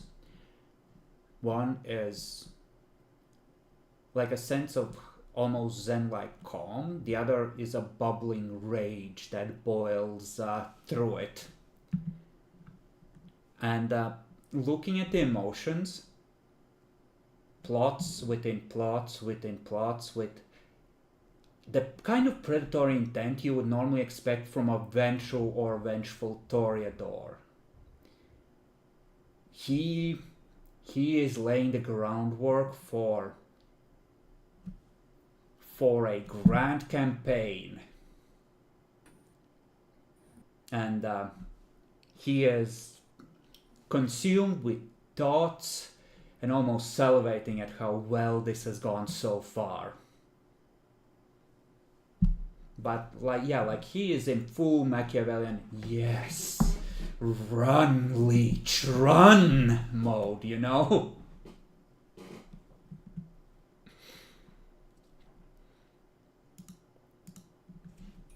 I'll start creating magic mirror. It's gonna take 15 minutes. Where do you wish the ghoul to go that will take that long?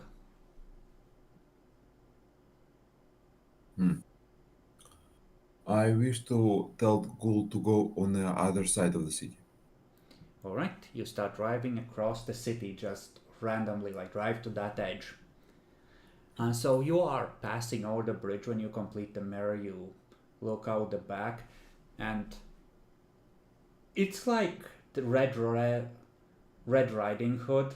There's two wolves in human clothes sitting in a car, pause on the driving wheel, and then the light glints as you pass under a street lamp, and you see two humans, and then you see like two warform werewolves hunched into a moss witch, and you are perceiving their mixed true form of their dual nature blending together. Okay, where I have a stupid idea. Okay, when we're on a bridge, Uh-huh. I engulf in flames the driver inside of his car. Roll your thaumaturgies and spend a blood point. They are staying a ways back, so I'm gonna say it's gonna take 3 successes to cover that distance and place it accurately. Okay, 5 plus 3. Let's go. And It's 4 successes. they are potentially expecting bullshit. I'm gonna how would they react? Because give me an initiative roll. I think there might be a chance that they will fail versus you, but they have a gift, so it's unlikely. 16. He literally can't fail this. So Huh? he doesn't. I have that much initiative. He has a spirit gift that gives him a extra plus 10 on initiative. It's you said the driver. They each have their individual gifts. The driver has that one among others. So he sees you poke out the back window. He sees you that you're about to focus your powers on him. He needs to break line of sight, but fuck, you waited until he was on the bridge. There's no easy way out. He swerves the car and drives the car off right through the railing and off the side into the river. It's better than eating fire. Scream.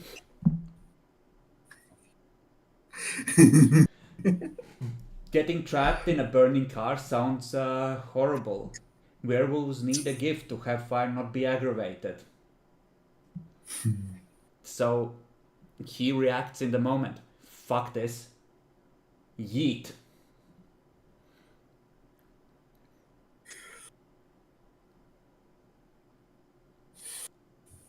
And he knows you have guns. If he's on fire, if he has to turn around, if all of you start poking out and shooting, it could get very bad. This is the safest way to disengage. So you try to launch the fire. You feel the magic come, but by the time you have it summoned, the car is already sinking out of sight, and you no longer have the eyesight to do this.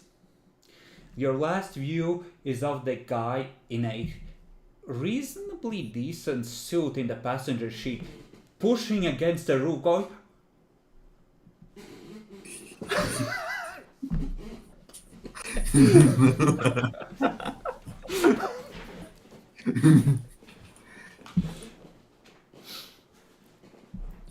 But the werewolves have disengaged, choosing not to repeat the mistakes of the previous pack.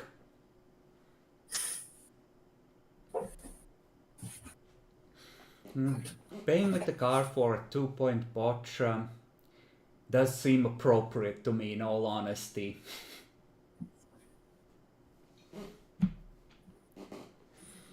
Sploosh.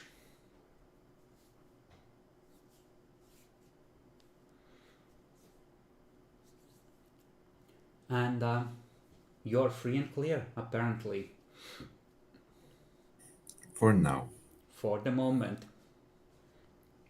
Probably a better outcome doing it this way, yes. Somehow all the different interests and plans and natures of people intersected in a way where, despite you on paper being completely fucked, everyone was distracted long enough to give you an opening to relatively easily escape.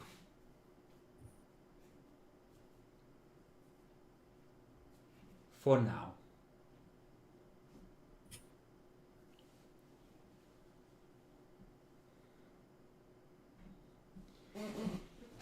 All right. How do you wish to proceed?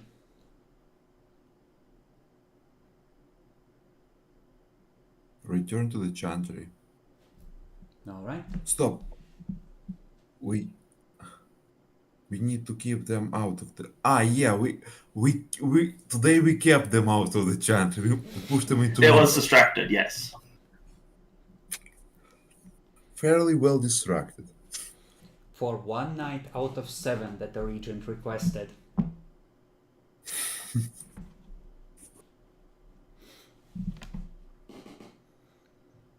Give me a perception awareness as you return to the chantry.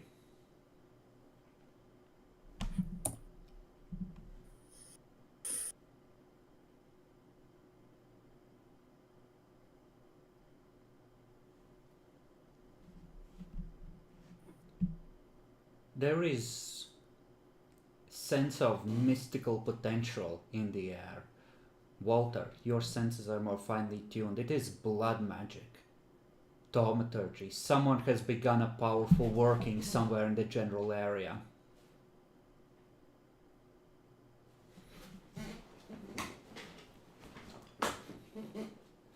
The air hangs heavy with the resonances of thaumaturgical sorcery.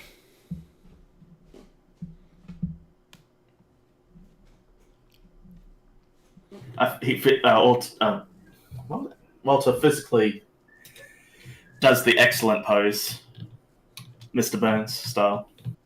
Yes. All right. You have arrived at the chantry. It's about 1 a.m. at this point. Most of the night is still open to you. The werewolves are presumably,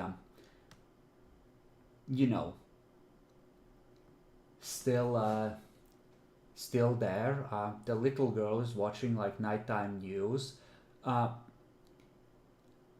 Apparently, a car had an accident, probably a drunk driver. It drove into the river. Witnesses are reporting that 2 figures were seen getting out of the car, and one of them dove back in and came out with a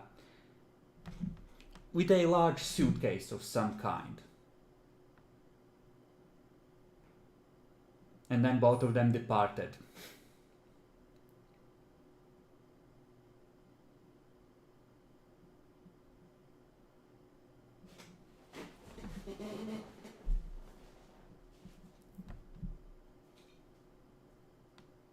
Yeah, those were werewolves Uh-huh. in human form.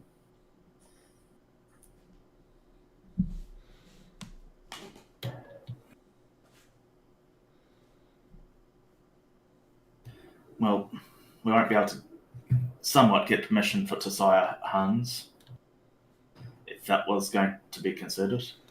You have Because already waited a long while. You are at the very edge of the window where it should be possible to embrace him. Would you like to disobey the master again, make it look worse, or just let him be?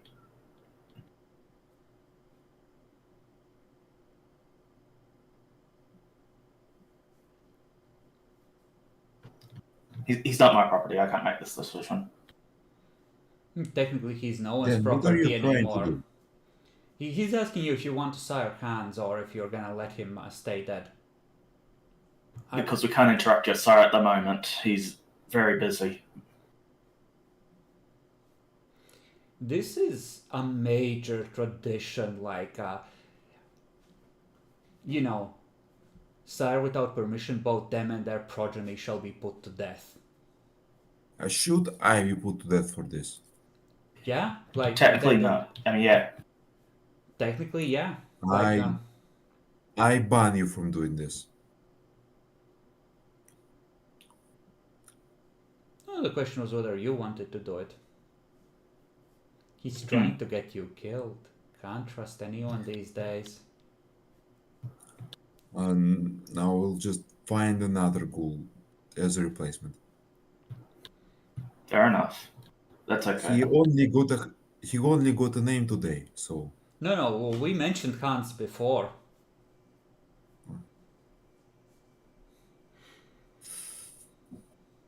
Well, we better clean the rest of the car then. That little last streak.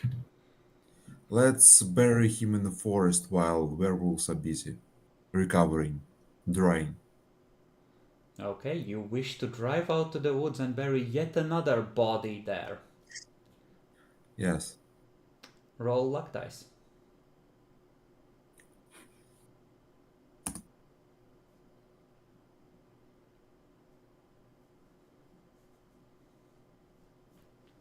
Is it good or bad? A natural one on... See, the higher the better for you when you roll for yourself. If I'm rolling on behalf of an NPC, then often it being higher is bad for you because it's good for that NPC. So who all is going on this expedition? Everyone? Walter? Would you like to be designated survivor or...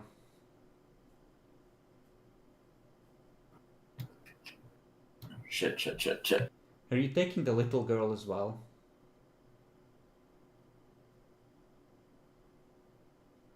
By default, she stays at the chantry, Alright. unless specifically said so. So the four of you are going. This sucks. But yes. Okay. You drive out to the woods, the ghouls get out, light their cigarettes and scan the woods for threats.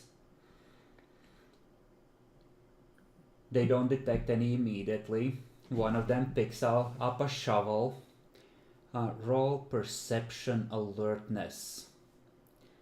Oh no, perception awareness, Walter, if you would. And presumably Auspex is active.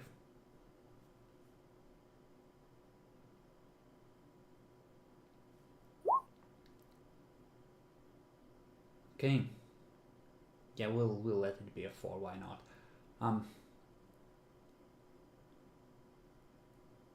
Oh, there's a chipmunk watching you. Another one on that tree. And they're both slightly transparent as if they're not of this world. And you see a third chipmunk further off, and the one closest to you chatters. The other one chatters. The third one chatters as if a message is rapidly being passed somewhere off into the forest. You seem to have triggered some sort of a perimeter or alarm that has been set to this place where you're burying your third body now, by my count. So, once is a coincidence, twice is a challenge, 3 times is an insult. So, maybe 1 minute after you stop the car, you hear a woo, a woo, a woo, a woo, a woo. Just a whole chorus of voices in the various spots in the distance start calling out. And funny, it's you would think that the wolf population in Germany would be much smaller than for there to be this many. So close to a major city, yet you hear at least a good dozen awoos going up at your presence. Guys, just drop the body The ghouls are in like, the car. fuck, We're fuck, leaving. fuck, fuck, fuck.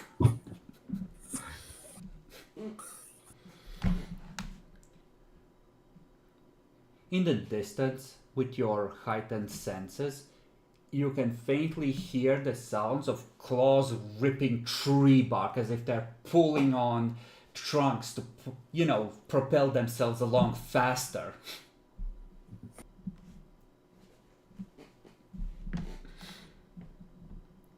Why would you keep going out to the woods? Why? I mean, woods is pretty large place. Why are we going to the same exact spot? You're not going to the same exact spot, but the same woodland is probably protected by the same set of werewolves and has multiple packs guarding the perimeter. And if leeches keep incursing, they will up security eventually, no?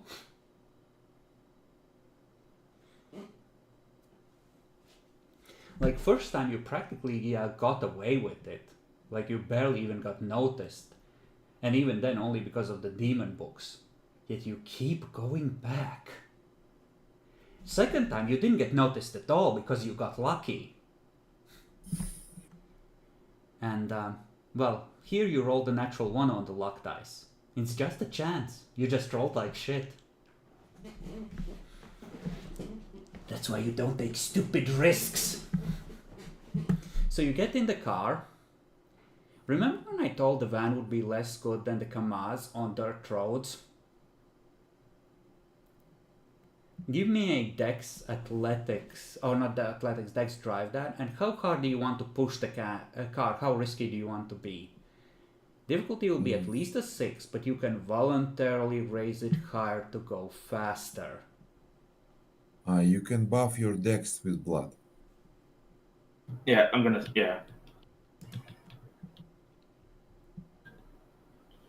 to do that as well. And also, the celerity is also activating, so... Celerity is just going to give you a bonus dice. It won't really help you with this, because it's... Extra actions don't really help. Well, if you activate celerity, if you roll catastrophically, like if you botch, I will let you do a second roll to keep the car on the road and keep going. So you can use it. How much blood can I get? How many points was it? Just the 1 or 2 can I get with 11? You can buff as far as you want. This does not happen immediately. You can... But anything buffed above a 6 won't last for the scene. So you can buff as far as 6, effectively. Yeah, so I just want to get 2 more. Okay. How high are you raising the difficulty, if at all? No, I'm not going to raise the difficulty. I'm just going to raise my stats and then go, yeah. Well then, this affects how much dice I roll for how many werewolves manage to catch up. Or like, what the dice roll looks like. Dice size, bonus, etc. So, go ahead.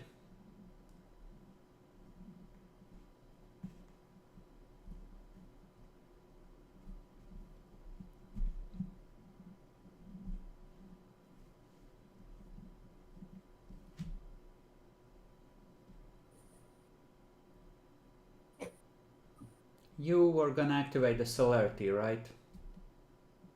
It's in there. Unless I was not meant to. Well, if you were gonna activate it, then it wouldn't be in there. Yeah, then that's a 6, not a 7. Then reroll.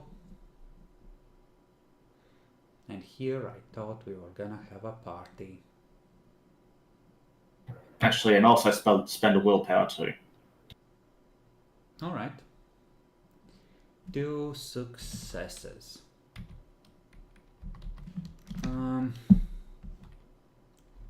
2 successes. Think we'll do it like this. You see 2 figures rapidly approaching you out of the woods as you're trying to keep the van under control on the dirt road, but there's so I many. set one of them on fire. Alright. Give me a thaumaturgy roll. And then give me a roll for the one of the ghouls taking a shot with a silver bullet. Difficulty is gonna go up to an 8. One for the silver bullet, one for the bumpy road. Because it's hard to get a steady shot.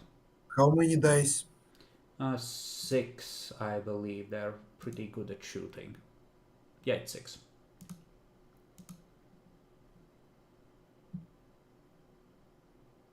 Okay, the ghoul misses. One of the werewolves is engulfed in flames, and you see them drop out of sight, rolling on the ground. The other drops out of your sight as you hear a screech, and you see 4 claws appear through the side of the metal sheeting, ripping through the skin of the van as it latches on. Now it's out of easy shooting position, and it's on you. How do you wish to proceed? That means he's in a very easy shooting position. Alright, what's the plan? I order, guys, full auto silver bullets into this one. Alright. And I set it on fire. You do not have line of sight, you just see the tips of its claws. Okay, then I full auto the regular bullets then. Alright. Roll initiatives. Everyone, I'm gonna need a single initiative roll here. Including for the goons, I will roll. You are just set on provoking these werewolves as much as possible.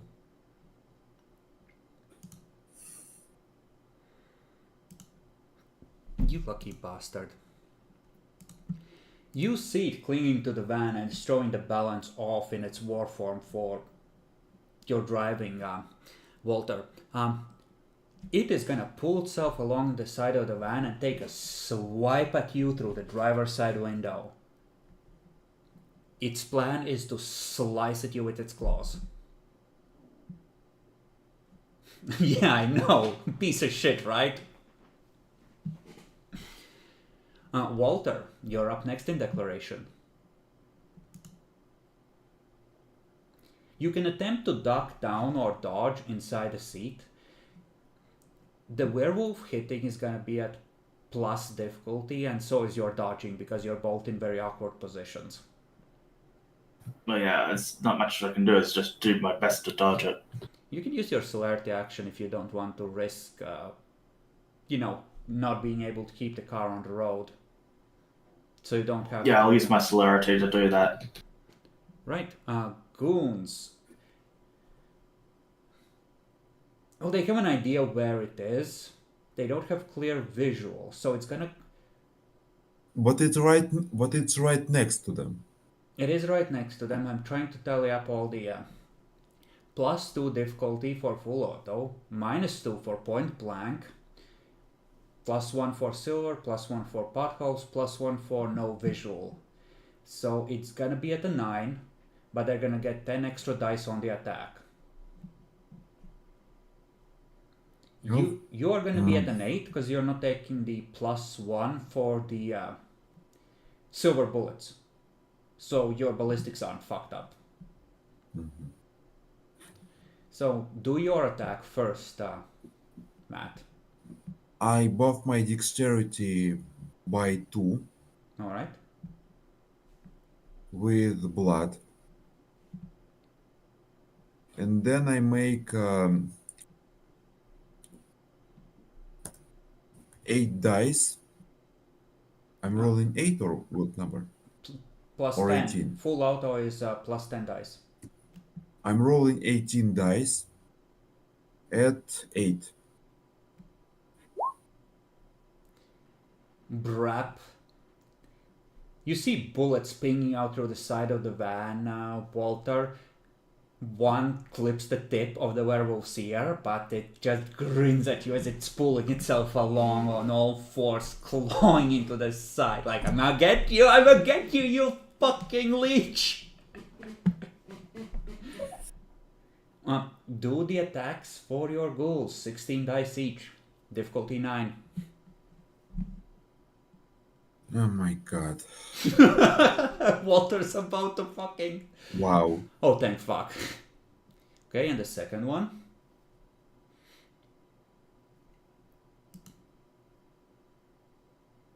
Okay, it's not a botch, he got 1 success. So... 9 dice of silver damage.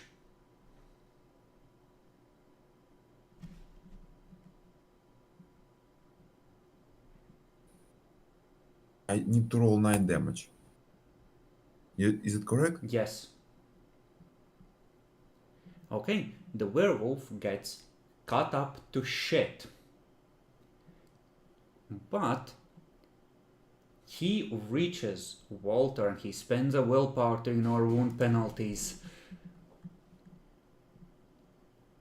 So, gonna call it like a +1 difficulty on both.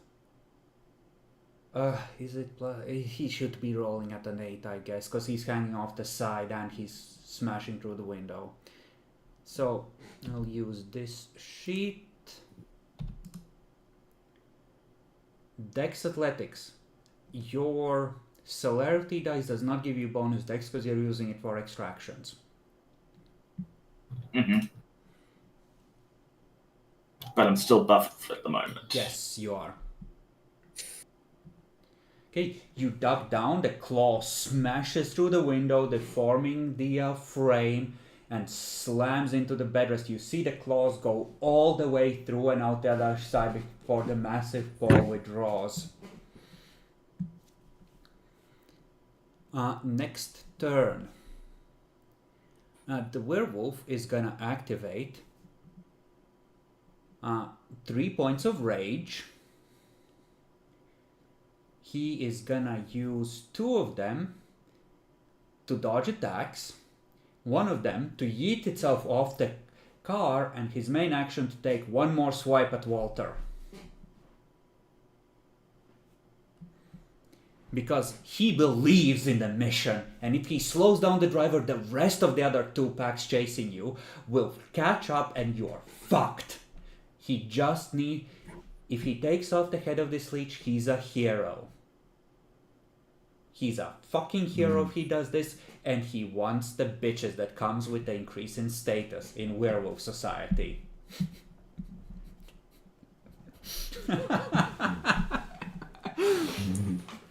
He needs to father the next generation of holy warriors. This is his mission, to get laid. Unfortunately, that also means that Walter has to die. Now, here's the downside.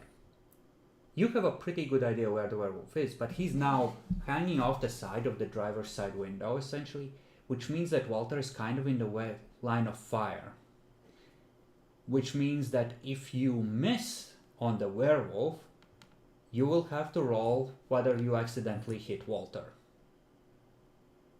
If you're taking a single shot, I won't apply that penalty. That's going to be a full auto thing, right? But can I see it through the window? You can see his arm going out and withdrawing. Yeah. You could maneuver to see out and I try. set him in fire. So you want to maneuver to set him on fire. Okay, I'll increase the difficulty by 1 because you're bouncing around and you don't have a clear view, but you can definitely try and set his arm on fire. Well, actually, Walter should be declaring first. Walter, the werewolf seems intent on taking off your fucking head or at least giving you a good fucking scratch. Back scratch out. But continue as my dodging and weaving and driving. Alright. Goons. Well, you did say full auto, and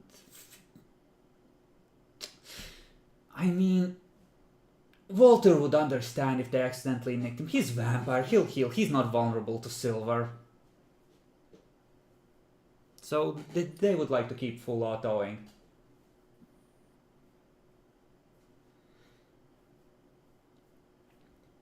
So, Adelbrecht, you're setting him on fire. Roll. We said the wit thaumaturgy for at a 7 for a kavoosh. Damn, he is engulfed in flames, or he would be. He can attempt to break the line of sight because he has actions reserved for dodging. However, at the same time, well, he's not gonna get that many successes. So eat one of his dodges. Roll for your ghoul's attacks. 18 dice at 9. Is that correct? 16 at 9. No. 16 dice at 9. Well. Oh, that is dice. a botch, in fact. And that is a fail. So, give me their normal dex firearms at a 6 twice. These are ones you want to fail.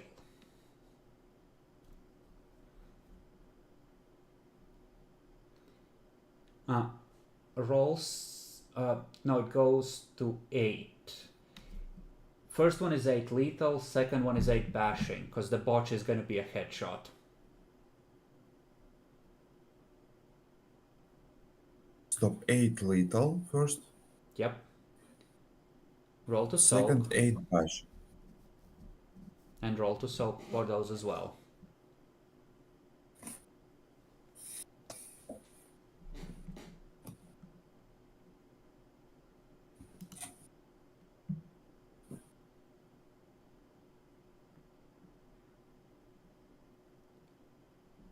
Yeah, 2 soaks from you, Dan. You do get to attempt to tank the damage.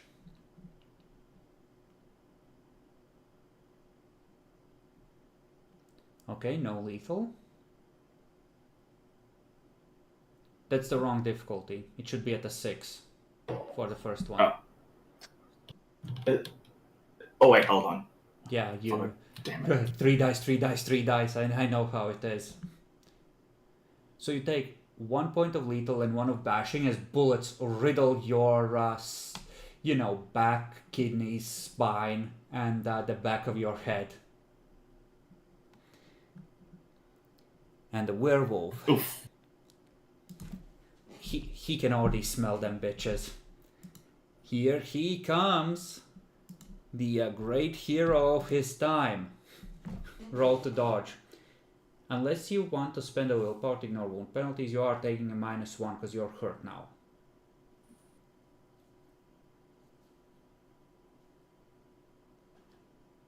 No, I believe. I don't need the willpower this time.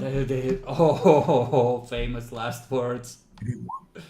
You dodge it, and the werewolf pushes away and jumps off, into the woods, and you see it roll out of sight and just collapse, breathing heavily, riddled with bullet holes. And there it is, the Autobahn. Safety. You skirt onto the road, the proper road, and accelerate. In the distance behind, you see a multitude of 4-legged beasts, not even in war form, chase you briefly and then fall behind. It looked like a good 10 of them were still back there.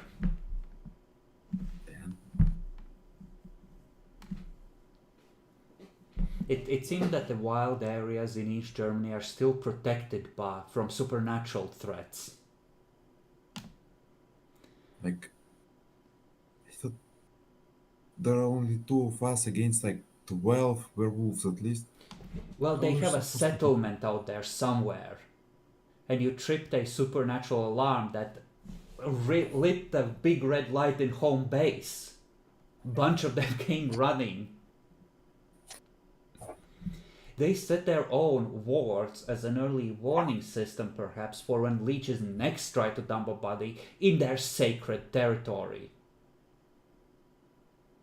As you have been, repeatedly doing.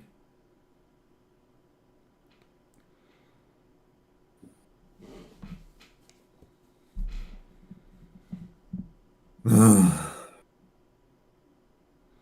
imagine if you were werewolf players and it's like, these fucking vampires keep dumping bodies on our territory and they're always armed with silver and magic. What the fuck is this shit, ST?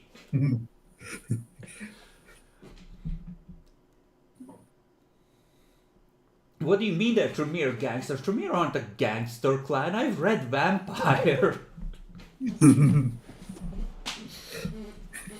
The car, unfortunately, is now looking very suspicious.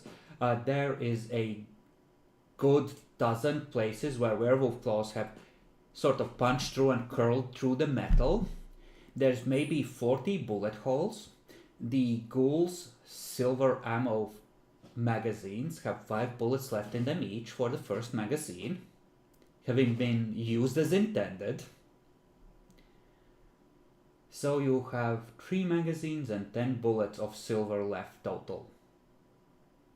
Exactly 100 bullets. Write it down somewhere. This may come up as important later. I write it down in the group stuff. Exactly. The exact place. But the body of poor Hans has been dumped. And the spirits will no doubt be dragging his ghost back from the Wraith world and discussing who he was and who he served momentarily, if werewolves have that power.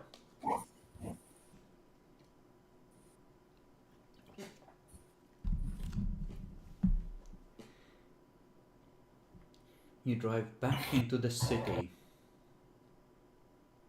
Walter, roll a luck dice for me.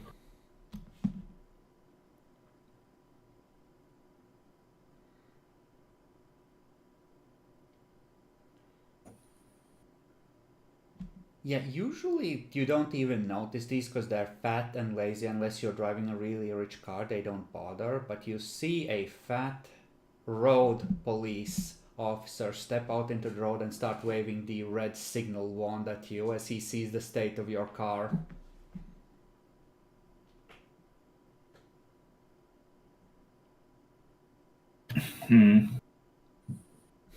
I guess it's dominating time.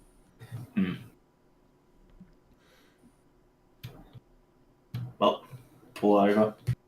You pull over. He walks up, looks at you, goes around the side of the car that's covered in claw marks and bullet holes,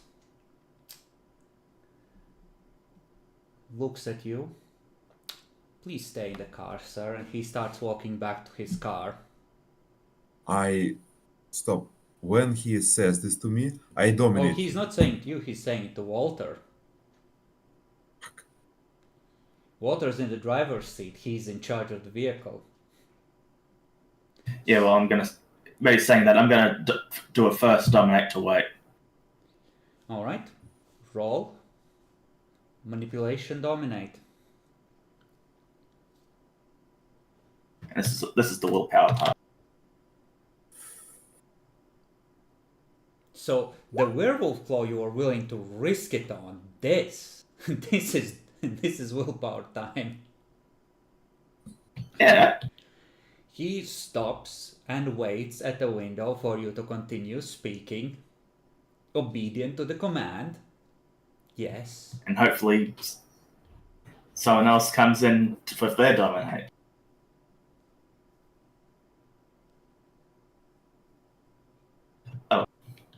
No, that's your cue, Matt. Yeah, I come there and I start dominating him. Yeah, what do you tell him? I start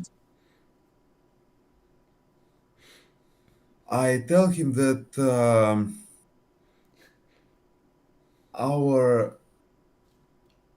Okay, what can I tell him? I tell him that. What really done? What's the yes? He's tapping his foot impatiently, doing his best to wait when he really doesn't want to.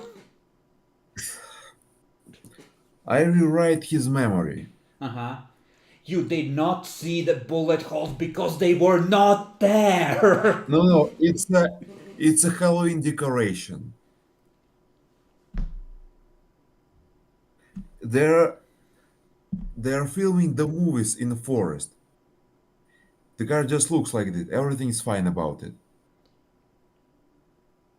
Okay, so what do you wish to go? Halloween decoration or the movies? The movies.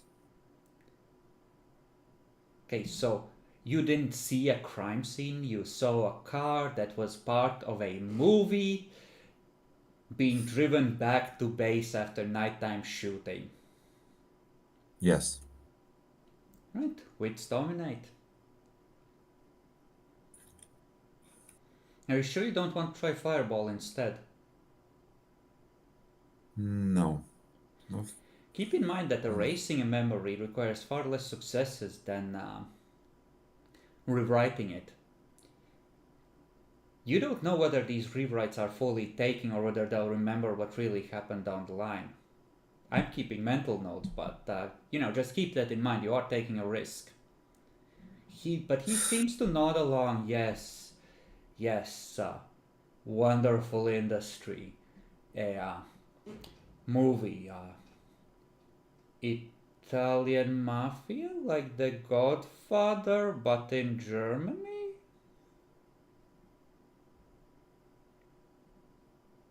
I nod along. He's not paying any attention to you. His entire focus is on Adelbrecht. I rewrite his memory again. Oh no, he's still in the middle of dominate. He just is participating in the process. I feel that I did not rewrite his. Is there something stopping me from rewriting memory after I rewrote memory? Attempting a roll again, if you feel like you didn't do well enough, increases the difficulty. By how much? By one? Usually by one, yeah. Then do you think should I? Well, if he's already going along, we're better off So just you Yeah. getting out of here. presumably discussable here, briefly break eye contact, ask Walter if he should, the officer. Well, boys, I hope you had a good day of shooting, and I'm looking forward to seeing it when it comes out. Good luck to both of you. Yeah.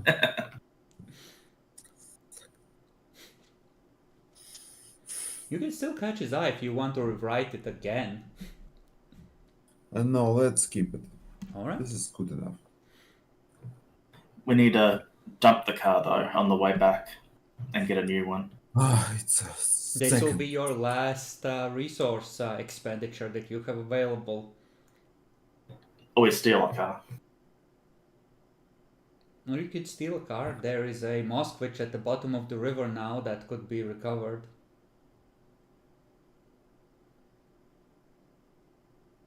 How? I It's don't probably know. there Well, was listen, a Moskvich isn't that heavy. If Dan maxed his telekinesis, he could pull it out like Yoda. really you can pull out.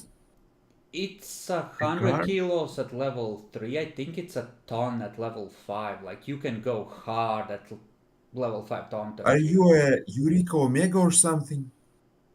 Well, he has like 2 points of thaumaturgy now. He would have to, max it. But in theory, it's possible. Hell, you can make your flames hot enough to melt metal at level 5.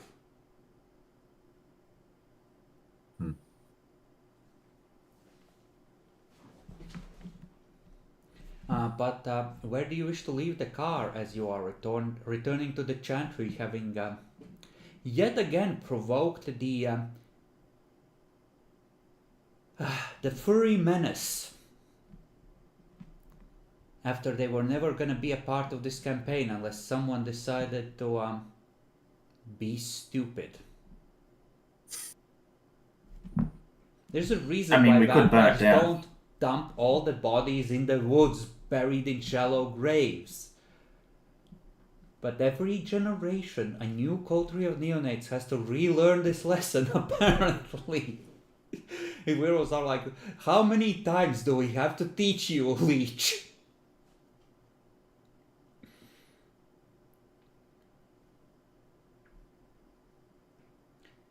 But, okay. Leave it a little ways from the chantry.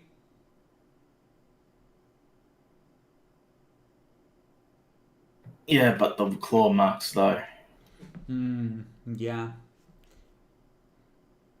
You could put some scotch tape and a note on it and just write out like, this is a movie prop, don't call the police, it's fine. No, this will not work. I mean, it might. Okay, I have a bit of a simple solution that does not require expenditure of resource dot. Okay. Remember how we made silver bullets? It happened relatively recently, yeah. So what if we do the same thing for car? We'll paint it black and fix it. I mean, that's optional Do too. you know a car prop that will ignore silver or like bullet holes? I Because mean, domination fixing is it, always an option.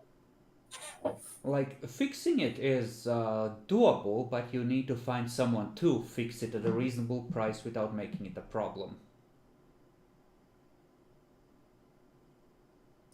I mean, we could just dominate people.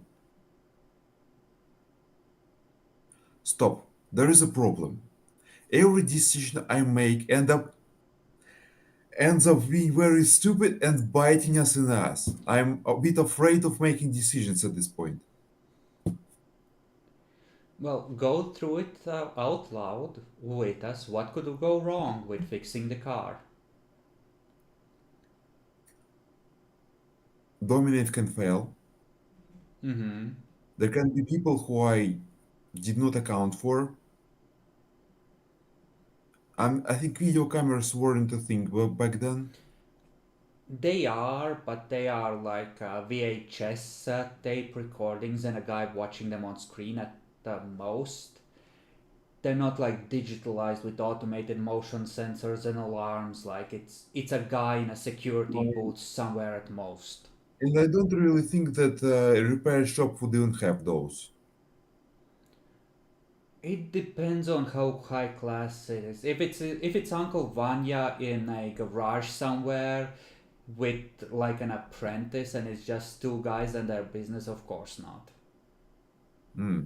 I think going low end may be the better option because we can just dominate two guys and they will do it for us. It's some body work that needs to look not great but just not obviously suspicious. How do you wish to go about finding an appropriate car shop? Hmm.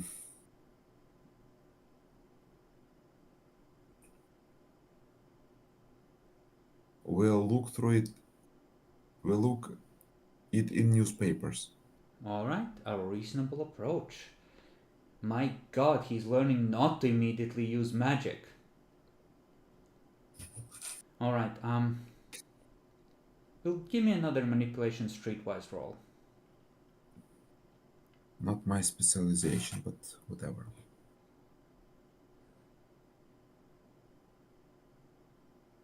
What kind of a gangster are you anyway? And, I'm more of a battle mage. uh-huh. Walter, while he's looking through newspapers, give me another perception awareness. Am I auspexing this one still? For full? I assume you are, because presumably you're keeping a lookout. Yeah. At a 6, you're enabling it, not lowering it. Usually awareness, the way I rule it, can detect magic being activated in your presence, but it can't necessarily detect when long range magic is aimed at you. But there is magic acting on something close to you. You don't know in this case what kind. Oh shit, here we go again. You got one success again at this streetwise. Yeah. Well, Uncle Vanya has either new sightings for a van or a trash compactor for a van. And he will be happy to sell these along with his silence to you for 4,000 Deutschmarks. Practically a steal.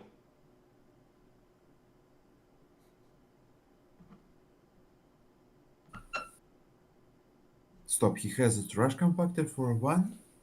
He has a he runs a junkyard, so he pulls still usable parts out of vehicles and other trash while he also compacts it and sells it for scrap.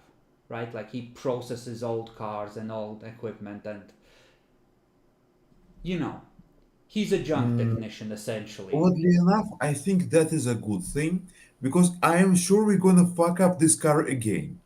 Like we fucked up it today and like we fucked up our previous car. And then we'll spend resources on buying a proper car. Alright. Then that car can too get fucked up. How about this? You can trade your dot of dead retainer for Uncle Vanya, a mechanic with a junkyard. Ah, And he'll be your stop, we contact.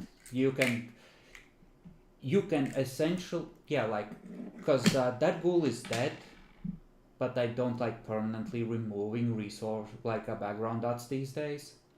So the way it's gonna work is like, you can, if you want him to be a permanent contact, you can negotiate him down to a more reasonable price on the promise that he's gonna get more business because this isn't the last time you're gonna get your van shot up and need fixing. Can I make him into a ghoul? I think about an engineer ghoul can be a good thing.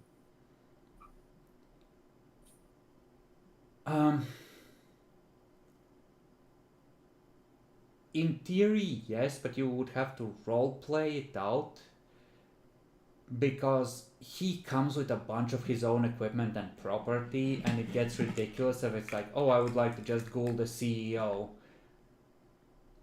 I mean, it's not a CEO, it's just No, but an like you understand, like the engineer with difficult. engineering equipment. Well, he owns a whole fucking junkyard, so he has like resource lots of his own. He has a business, so it's it's. I don't like just allowing something like that without roleplay because it gives you more than a single dot's worth. Effectively.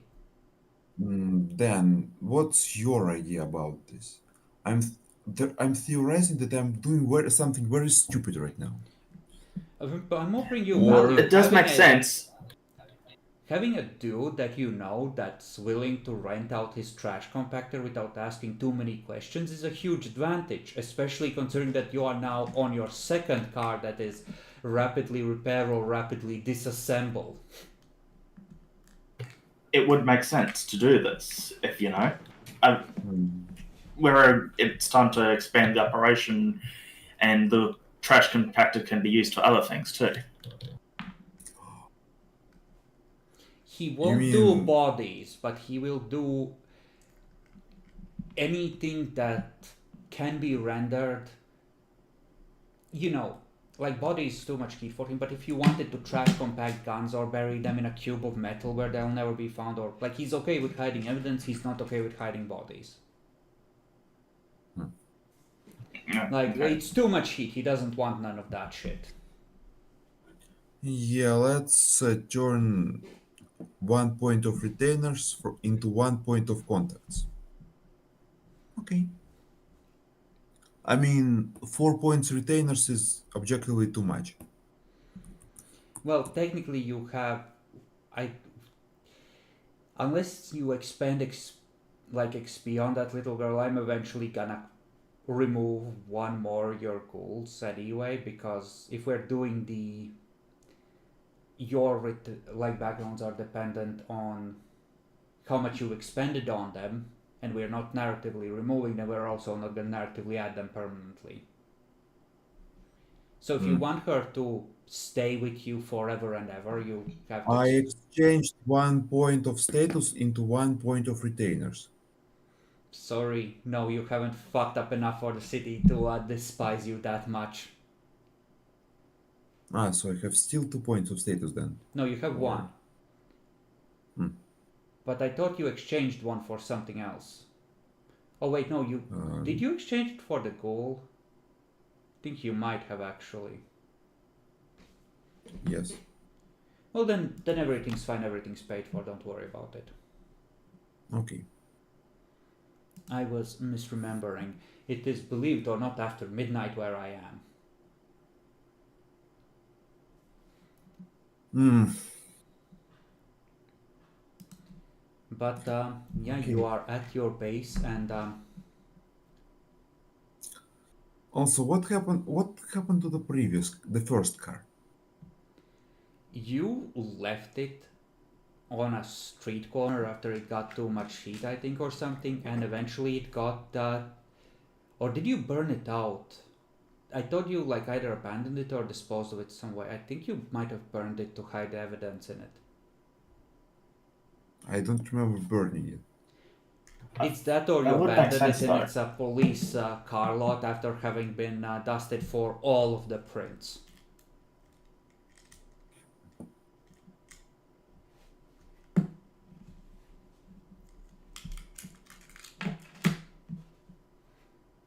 But either way, it's been disposed of and it's not currently available to you.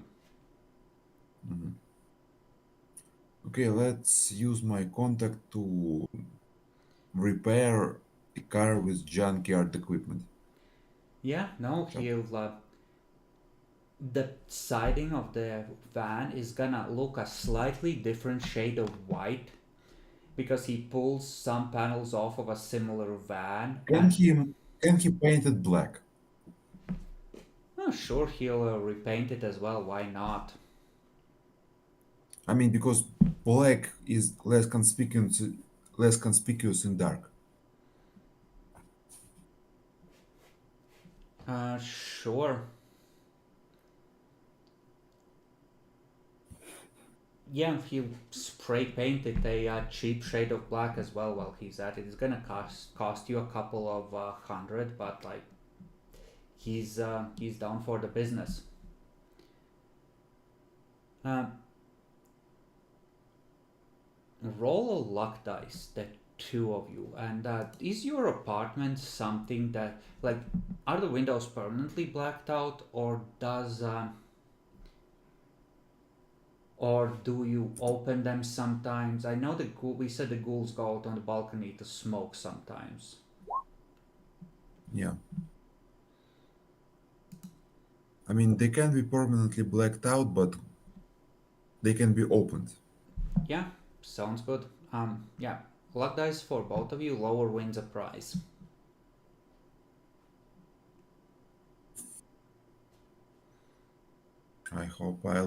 I think I'll be the winner again.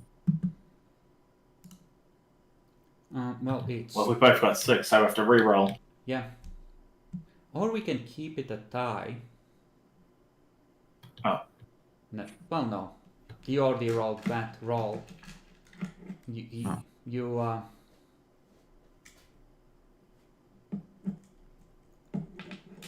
Okay.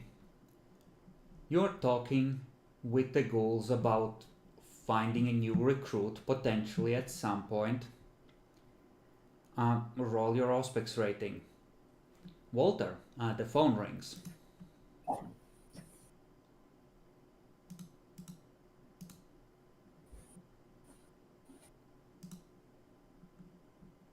And wouldn't be her, wouldn't be that guy.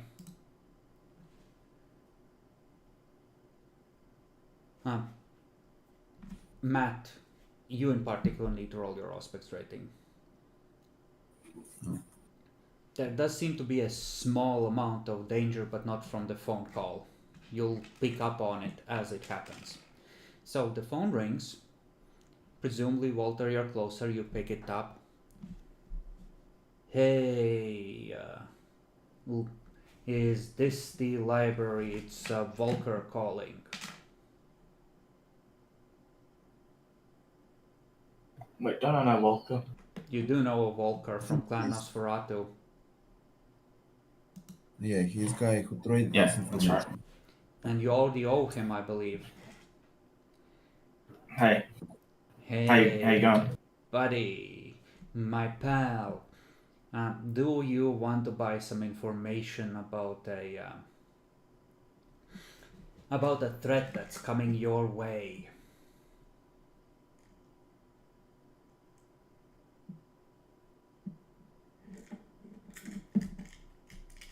Am I sensing it now? The threat? Not or just yet.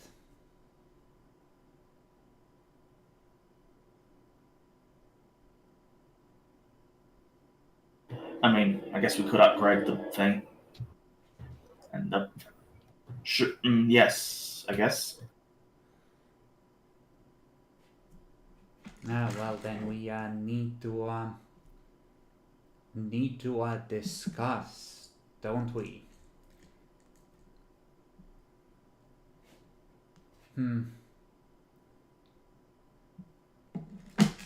So, what do you think is fair? I'm selling you a cat in the bag in a way, as the way with information. How about another moderate boon?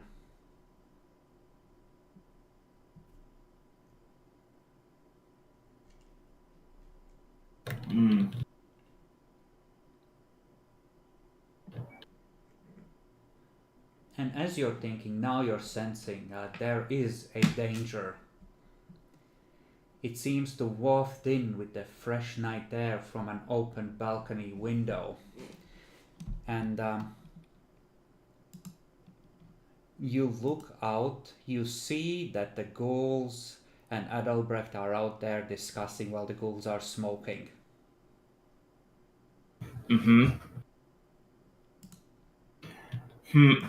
Yes, hold on.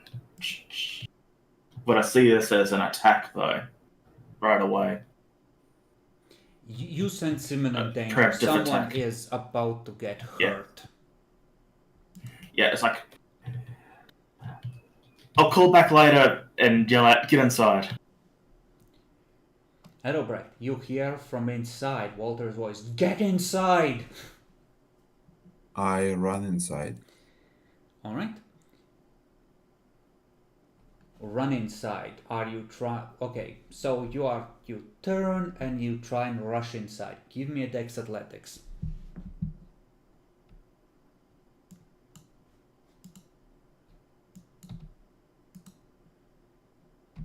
Alright. I will say that this ruins the aim and I will count the successes as a dodge. So, like right where your head used to be before you turned and started running, bullet whizzes and impacts the frame of the balcony door.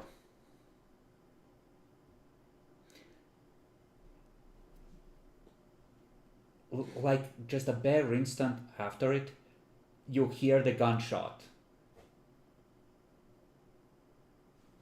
And the ghouls dive down, you get out of line of sight, you crawl inside, slam the door shut, they no longer have sight on you. You are presumably safe.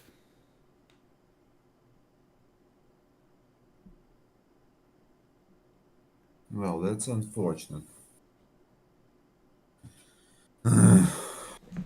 Good thing he was able to recover his rifle.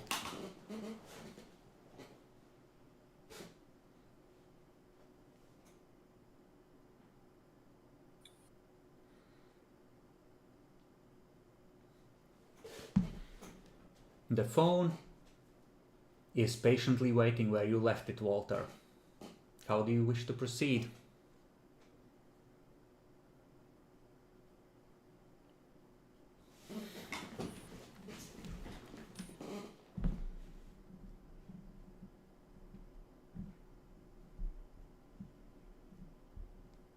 Well, I guess we'll call back for now.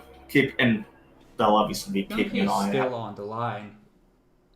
Unless you hung up. But you told him to wait. No, I said I'll call back later. Ah, well, in that case, yeah. Then you hung up, and you can call back when you wish. Yeah.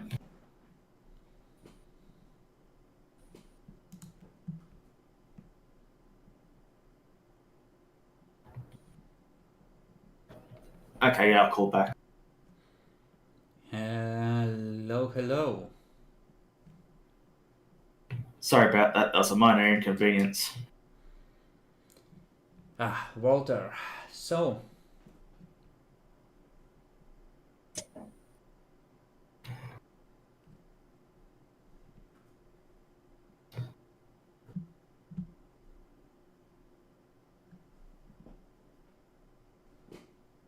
So, well, I mean, I believe you, so we'll call it a moderate. alright. So, here's what I know. A couple days back, some guy from out of town showed up. Apparently, he has a bunch of references. Tough, dangerous, well connected. And he's been asking around about anyone that's been buying a lot of guns, loading up on hardware, recently establishing territories. Vibe I'm getting, he is looking for our kind. Recently established domains. The dates they're asking about is about when we put the Sabbat out of town. A bunch of people are gonna be in the firing line, but I figure you will be one of the first hit, given how much attention you've been drawing, and I have a feeling you might have done something to attract this. Apparently, he has at least a couple of other tough guys with him, and they loaded up on some guns as well to equip themselves. It been spreading around a description that matches the two of you in particular as well. So I'm getting the feeling that someone has a real bug up their ass about you, and that they're connected. They know the criminal underground. My gut feeling is they'll track down you if they haven't already. Track down your domain. They'll figure out everything that the mortals know about eventually, and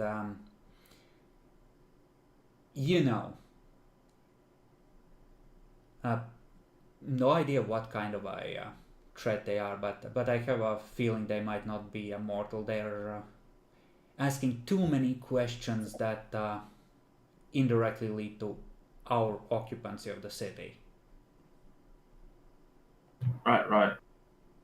Do you know what you won't happen to know what time they were doing, or just know that it was just at general?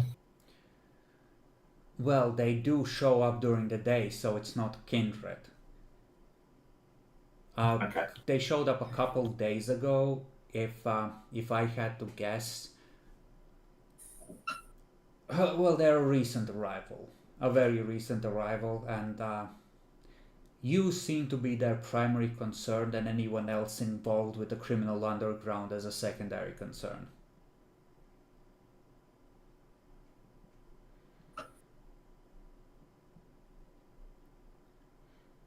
Indeed. Yeah, If you that makes have sense. any information I could sell further, you could pay off one of those moderate boons to me right now. I have a feeling that you've been involved in a lot of interesting things. Politics, shootouts, threats that might hit other people. If you have something really juicy, you can pay it off in information. I'm not going to hold this many boons over your head for a long time. Feel free. That makes sense. Feel free to pay them back, or feel free to pay one of them back. I'll keep one in reserve if you don't mind. Oh, which one should I? Which information should I give him though? Should I give him my theory board? Should I? Because that might You should give them help. the number of werewolves that surround the city. I mean, Actually, he's kind of like it's the way it usually works, and with information trading is kind of tough. It's kind of a vibe check from the community of whether this was a fair deal, right? So yeah, I could probably within throw that in to improve yeah, it. like so you can start giving him information, and at some point both of you should, in theory, agree that hey, this is a fair repayment. We're good. Good luck. hmm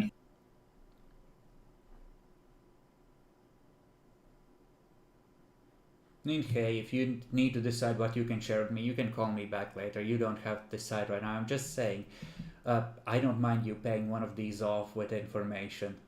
In fact, I would be very happy if you did, because I can then sell it further, and hey, it's all good for me. hmm That would make sense too.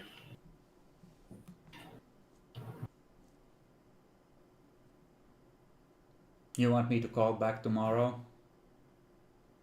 Yeah, call back tomorrow, so I can have a think on it. Okay, good luck. Try not to get killed by whatever that asshole is. Indeed. He has at least 2 other guys with him, from what I hear.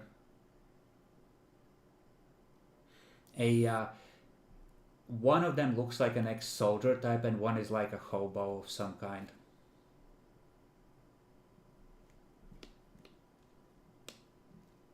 That really is everything that I've heard. Good luck. Thank you. Hang up.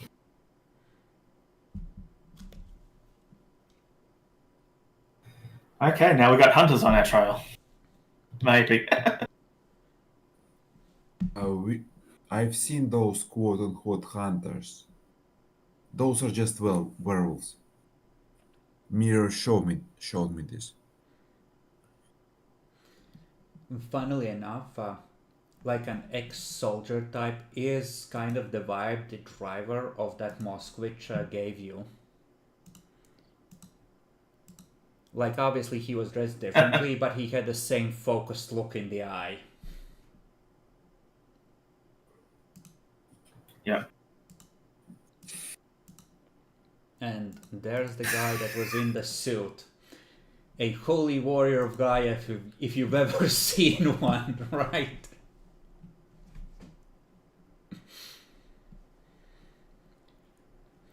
Listen, you killed the people who took the straight approach, so the werewolves, not wanting to die horribly, decided that hey, maybe on the second attempt we'll approach a little more sideways. Maybe try a sniper rifle or two. Things like that.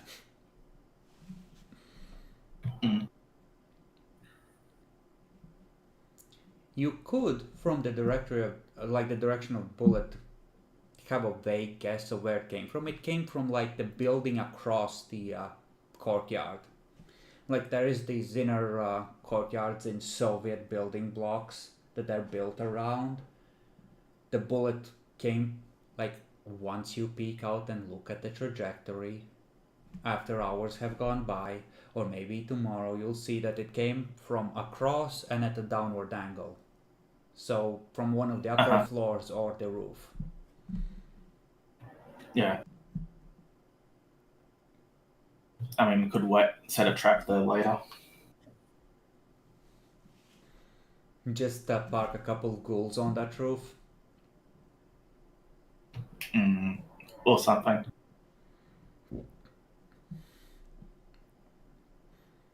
The night is getting old. You have another couple of hours of nighttime. Well, we probably should go hunt. I used up a lot of blood, and you've used up a lot of blood too. Or something. We're probably pretty hungry. Yeah, let's have a hunt. After taking down the night. Try some sort of a trap. If you have an idea what the werewolves look like, and if you know where they've been, I want to remind you, you have illuminate the trail of prey. If you find a place where they've been recently, you can track their path. Oh. That's like you have that ritual, I believe, Walter. So that is an option which you might be forgetting. You don't have to sit here and wait once you have an idea what the target looks like. You need a location where they've been and their appearance. You might, like, I don't think you got a clear view of them, but you have telepathy. You could spend a willpower to read Adelbrecht's mind and get how the two in the Moskvich looked like, and use that to track them if you know a place where they've been very recently. Yeah, let's do it. Yeah, that sounds like a good idea. So focus what they look like in your mind. I remember them. Give me Okay, a I'll take the picture. intelligence auspex, and you have to spend a willpower to pierce a vampire's mind. Adelbrecht, current willpower. You roll at a 3, Dan. No. It's not for you, Matt. You're like No. he has to pierce in you. You're not rolling to resist.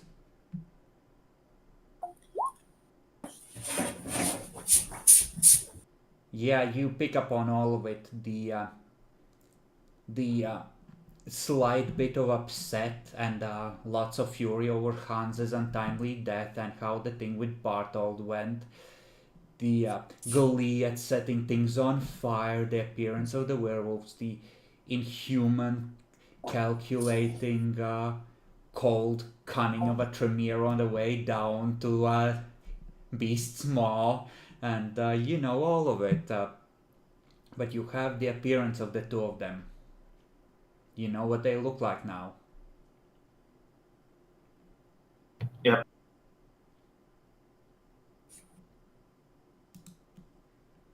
And you can go down and across to the stairwell. I think there were like non-electronic, like mechanical code locks in this time period. At least relatively recently after it, they definitely were present. I remember that from my own childhood. So we're gonna say there is one of these, but it looks like it has been broken. As if someone with a significant amount of strength had ripped the door open.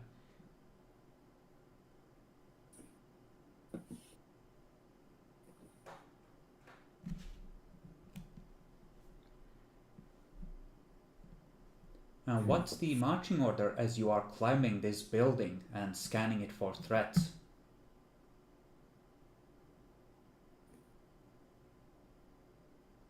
Probably on the lookout, maybe. What do you think? What's the what's the procedure? I should prepare the mirror. You prepare the mirror so you can check whoever is there and hold it up to your face. Okay. Let me go first. I will check people with the mirror, and Walter will go last. Be on the lookout. Okay, and the ghouls are keeping the guns at the ready. You start going up. None of the apartments look to be broken into, but the ceiling hatch looks like it has been also broken, and the ladder has been pulled down.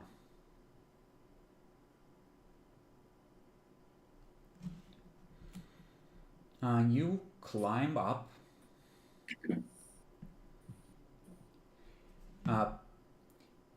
There is a single shell casing stood upright on the lip of the roof, and there's a smiley face awkwardly filed into the casing, like a shallow scratch. Oh, scratch of it. Okay. Like someone took a nail and just scratched it in awkwardly, you know? I think that's a bomb. It is a single used cartridge. It's too small to be a bomb. Unless it's built into the lip of the roof. It's like someone left you the bullet casing as a fuck you. Would you like me to pass it to me? Trail of prey on a bullet casing. He needs a location, not an object, but he can use Auspex on it if he wishes to. Yeah, I was going to spirit to touch it. Okay. Give it to me at a 9. A bullet casing sees relatively little touch. Oh, we'll call it an 8 because he did work on it to leave you a message. Yeah. Just trying to remember if it was perception or... It's perception, yeah. Yeah. First 3 levels are all tied to perception, effectively.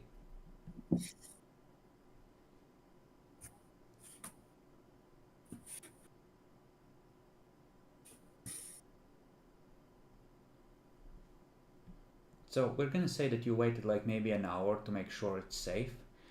You pick it up, you scan it, and you get a sense of cold professionalism. He knows that you can be dangerous if he fucks up. He doesn't expect to fuck up. He's a hunter and he's a specialist among his kind. He handles problems differently because his tribe understands the value of human tools and human technology. There is this vibe of, while others fight with ritual knives and claws, I trust in gunpowder and lead. And there is this flash of him just picking up a coin from his pocket and carefully scratching the smiley face into the bullet before calmly leaving the roof, figuring it'll be at least 5 minutes before you come over here or think to rush out.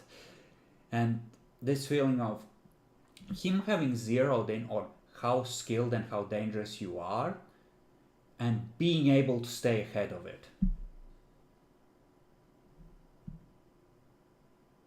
Okay. So there's this. If there is definitely rage there, as you might expect from the roof, but it's a cold, calculated, logical rage, like a surgeon picking apart a cancer. Yeah. That's kind of dangerous. Neophytes against a werewolf specialist. So it's like the Ancilla equivalent of werewolf. A tribe that views things differently from most other tribes, at least. Like there's a definite vibe of the claw failed, so now you come to me, kind of, residue to it. I have an idea. Maybe we should look through the library and search for maybe there is such a tribe and maybe they have some sort of specific weaknesses. You could, but the trail is growing colder as you wait. Is there any way we can sense and follow?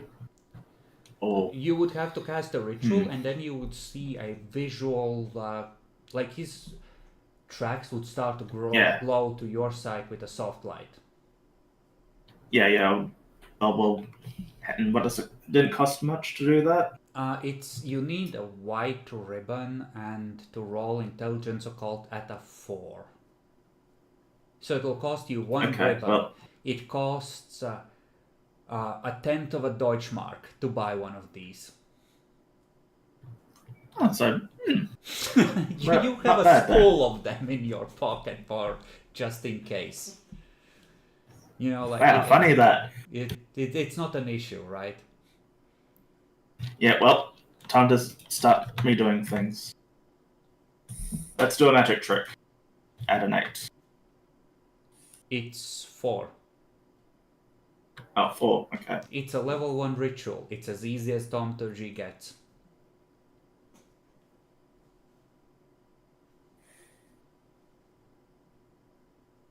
Okay, you cast it, you see the trail appear, and yeah, you see a wide stride heading back towards the hatch, away from this place.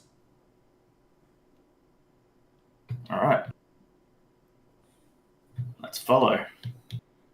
Okay, you follow it downstairs, out onto the street, to a payphone, then a little ways to a bus stop. You know buses don't run at this time of night, but then you see a pair of car tire tracks just heading away from here, so maybe he called a taxi or a friend to pick him up, and the car is driving off somewhere.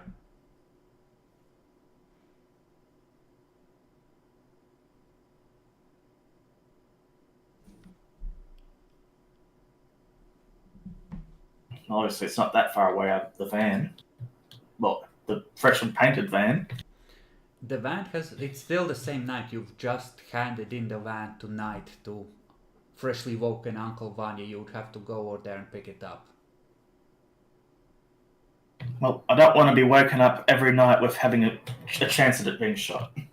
What do you reckon? I think this is a trap. How would they know that you But could they help don't. them? Yes, they'll only know afterwards. I mean, fuck it, let's go. What's the worst thing that can happen? Okay. How do you get transportation? By car? So you rush over to Uncle Vanya's junkyard, and you could call taxi and dominate the driver to sit in the back while you use his car. Yeah, Or you could to steal save time, one. and they'll gain more of a.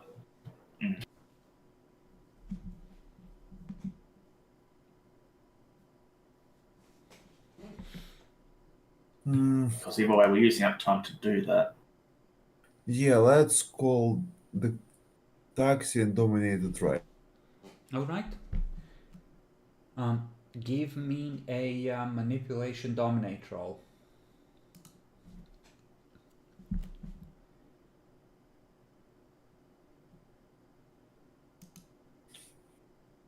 That's the 6. Yeah, no. You are able to do that. You track the tire tracks to the edge of the city into the suburbs, and they seem to stop in front of a house with a very nice garden in front of it. It seems that someone is, keeping a nice wild yard out here. Yeah, let's storm it. It does seem like there is a single light on in the kitchen, so presumably someone might still be awake. But you can definitely just have all your surviving ghouls get out and rush in with AK-47s. I give ghouls the order to switch magazines for full ones. And those Absolutely. 5 remaining bullets.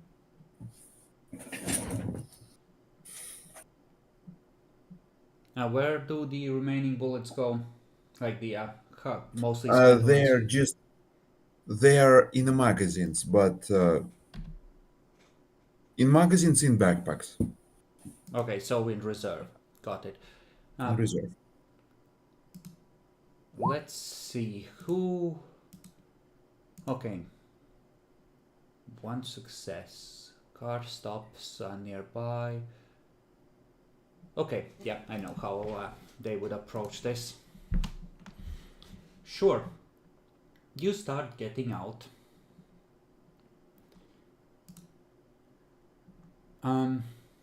You get out, you give instructions. What do you tell the taxi driver? Fuck off, continue with your night?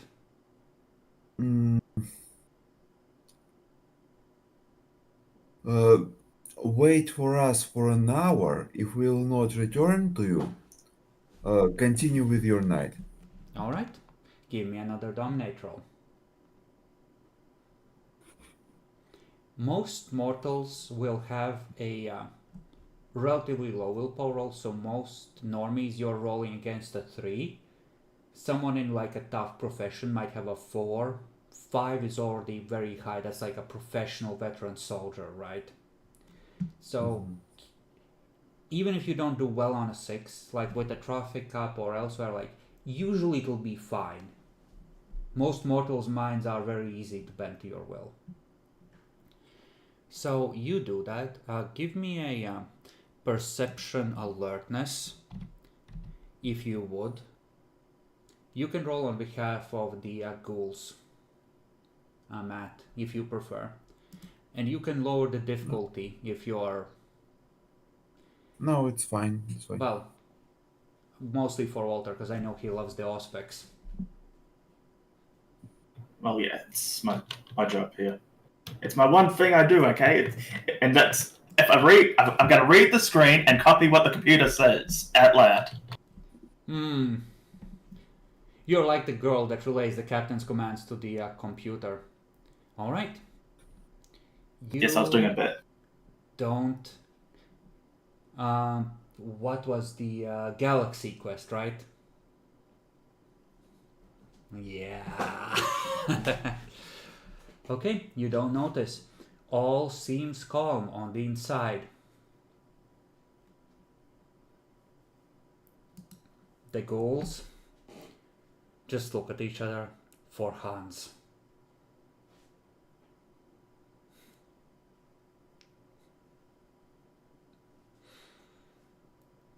All right, boss.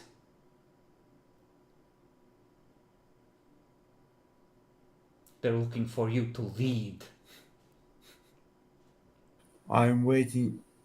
Okay, so how we do it?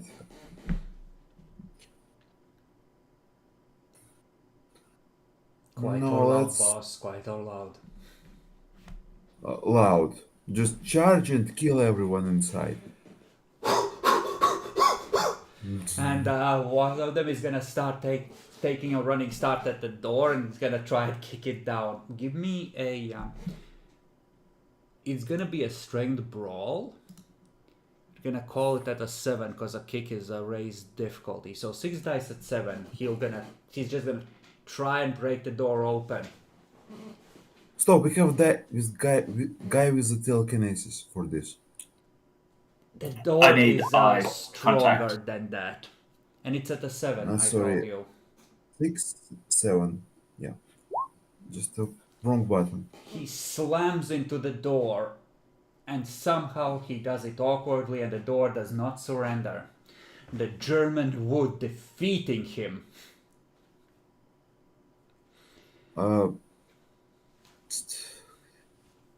Walter, use your telekinesis to tear this door out from. He's not that telekinetic. I wish I was that powerful. The ghoul, The doors hinges on the outside as well. That wouldn't happen. the ghoul is like, oh, fuck this. He is gonna attempt to take a shot at the key. Give me 6 dice at that 5.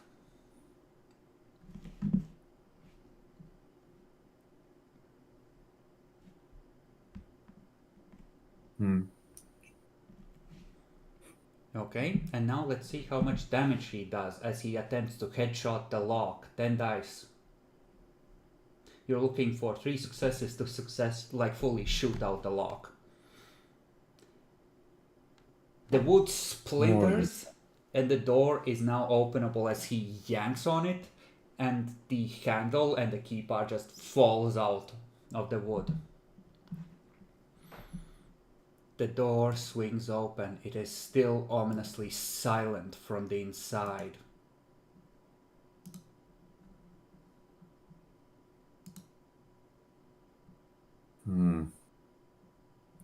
What your Auspex give about this place?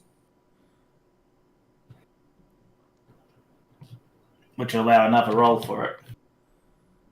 I would. For alertness, go ahead. This is a slightly different roll, so no difficulty increase.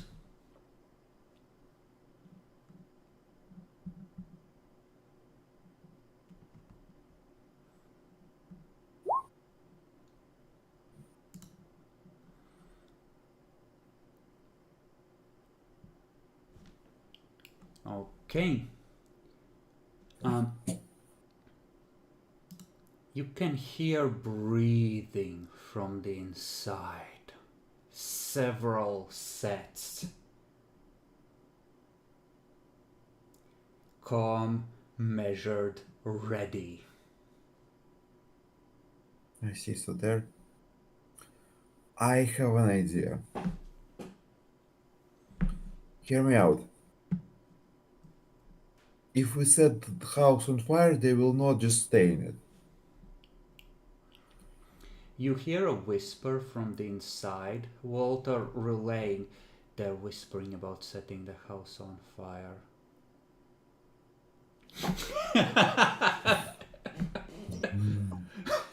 Some gifts allow whispers to be easily intercepted. Knowing this, I whisper back. Our sniper's in position at the window. There's nowhere for him to go. They have to come through us. You hear that relayed. They have snipers at the back and at the windows. We're gonna have to charge. Roll initiative.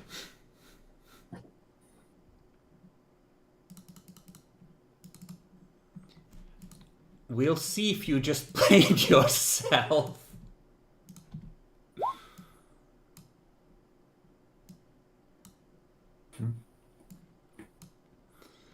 And yeah, the last thing is that kicks off the initiative is the same voice that was relaying the whispers. Bertram, lead the charge. We shift and we attack.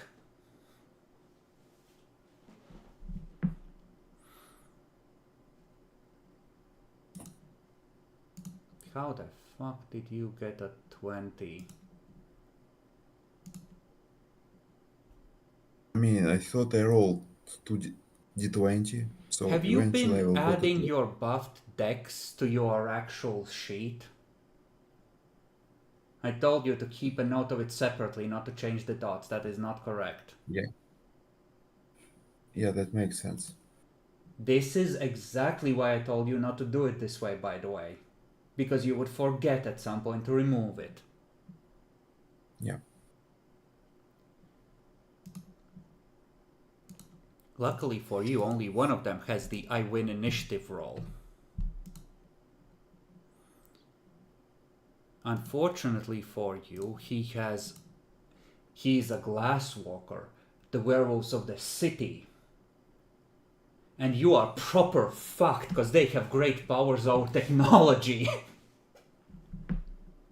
What the? I told you he's a specialized tribe, one of them.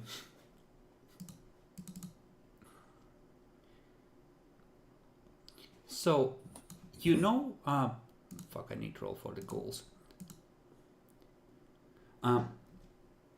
Which one of you, Adelbrecht, you have the better bonus? So, Walter, you're hearing all of this. What do you wish to do? They're gonna shift and they're gonna attack. Or presumably they are shifting in there. Yes. Well, I know that shifting takes a turn for him. You have no idea. The ones you fought previously snapped into their war forms immediately, so you assume it's instant. And they can always just spend the rage and yeet at you anyway. Mm-hmm. So, no, you wouldn't know that it normally takes time. That's not your previous experience. Yeah. Well, I'll probably be readying up to shoot what comes through the doorway, I guess. Alright. I would like to full auto the closest enemy. Uh-huh. Surely they all can't fit through the doorway, or it just breaks through. I don't Adelbrecht, know. Walter says they coming, and then he talks about snipers, and you're like, huh?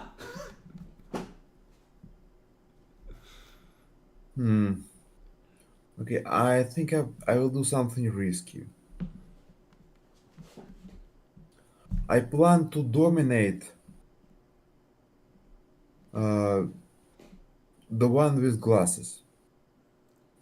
What do you mean, the one with glasses? Oh, the suited guy, the lawyery type, the you know. Yeah. Okay. No, the homeless guy. I think the homeless would be better. I think he'll be more of a threat.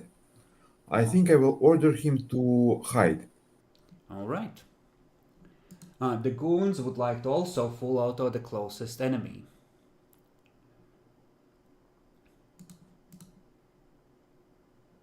Marcus is gonna come charging out, and he will beeline for Adalbrecht because you have dangerous magic. Conrad will also prioritize the wizard. And Bertram is going to. You see a werewolf in almost like a concrete gray fur come rushing out and stop in the middle of your group and howl. And you feel that power ripple out to command the spirits of all manufactured items, in this case guns, to obey his will and not strike at him or his friends. So, What the fuck is that ability? that is a level 2 gift for the Glasswalkers tribe, and for all human-born werewolves if they should choose to take it. They all have it available if they are born of human parentage. They just... How is it balanced? Well, if you build your entire thing around guns, it isn't.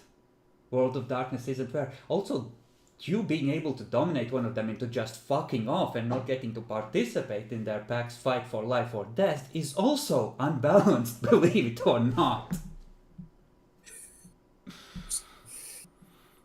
But it's strange that the werewolves might have sent a pack with some kind of counter to a lot of AK-47s after what happened last time.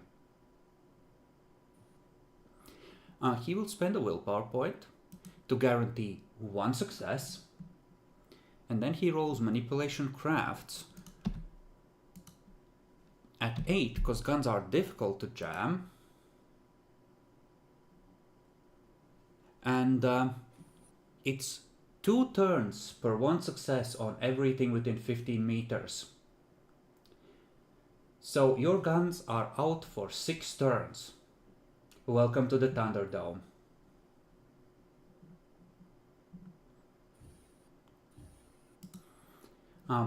Coiled by his side, on like a belt around his mostly naked form, is a whip that fills you with terror. The beast knows that there is sunlight woven into that spirit weapon.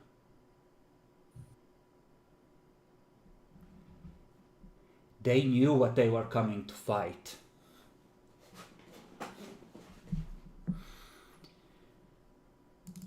Conrad comes running around out on all fours, and Bertram, the soldier guy, he's clearly some kind of a different subbreed because he's significantly bigger than the others. He towers over them. The other two are significantly smaller. But I'm gonna say, well, Adalbrecht, would you like to abort into a dodge or full defense? You would have to roll willpower, but you would get to attempt to avoid these attacks.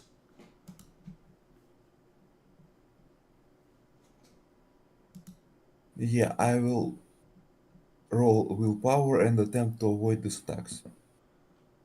Alright. So that's willpower, which means you'll be able to roll Dex Athletics on avoiding these. And each subsequent attack that you avoid, you'll reduce your dice pool by 1. Because presumably you're Dice going on pool? full defensively. Yeah, the amount of dice said you blood. roll. Okay. I spent 2 blood points. You can't declare buffing past the declaration phase. Okay, I just roll dex then. And I will roll the attack.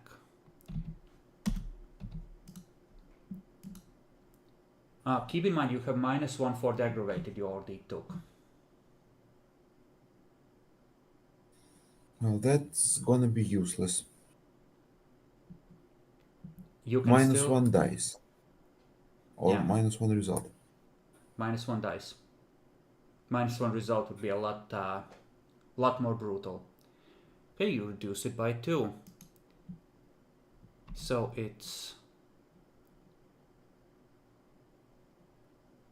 Oh, fuck me. It's 6, 7, and then 3 extra. The claws go in. It hurts a lot. Worse than Bartol's fangs. And then we have the wimpy one.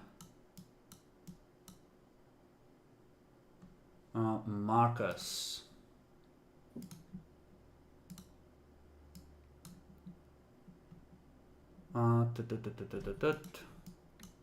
You always get to roll at least 1 dice though.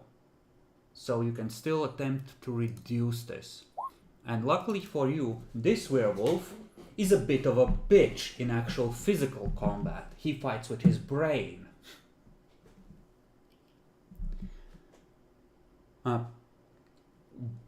The hobo, quote unquote hobo, he is more of like a brown coloring, like a, I don't know, coyote or dingo or, you know, all these mongrel dogs.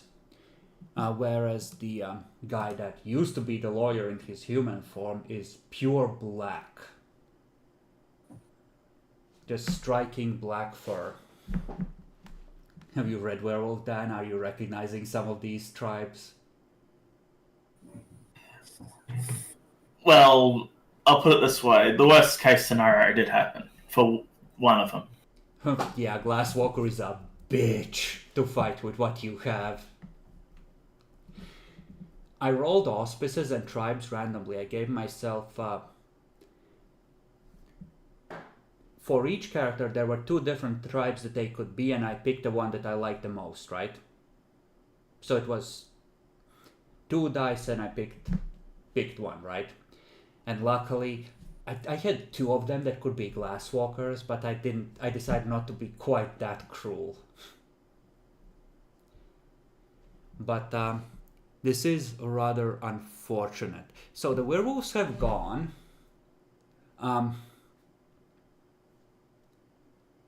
The ghouls, you just hear the click, click, click, click, click. Fuck!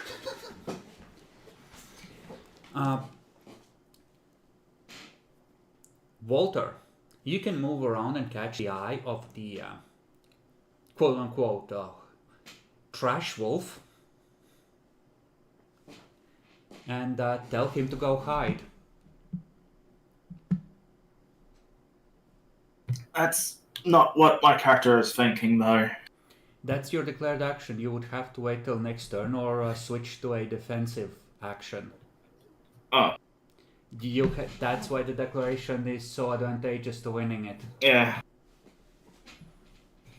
We'll have to be defensive. Oh, right. Hide and get ready to attack the weakling, yeah. Well, not so-called weakling. I mean, telling one of them to fuck off and getting them out of the fight is a... like, it helps with the numbers, right? Well, I'll try, but yeah, it's not gonna... You can spend the Okay, willpower for an here we go. automatic success. No, I can't do that. Out? I drained it, yeah. You need to tell me when you do, Was because it that 6 changes how difficulty? your character acts. And yes, it's a base of 6. Yeah, that's why I was saying that's not how my character is gonna act. Okay, let me check. Roll over and beg is a valid strategy.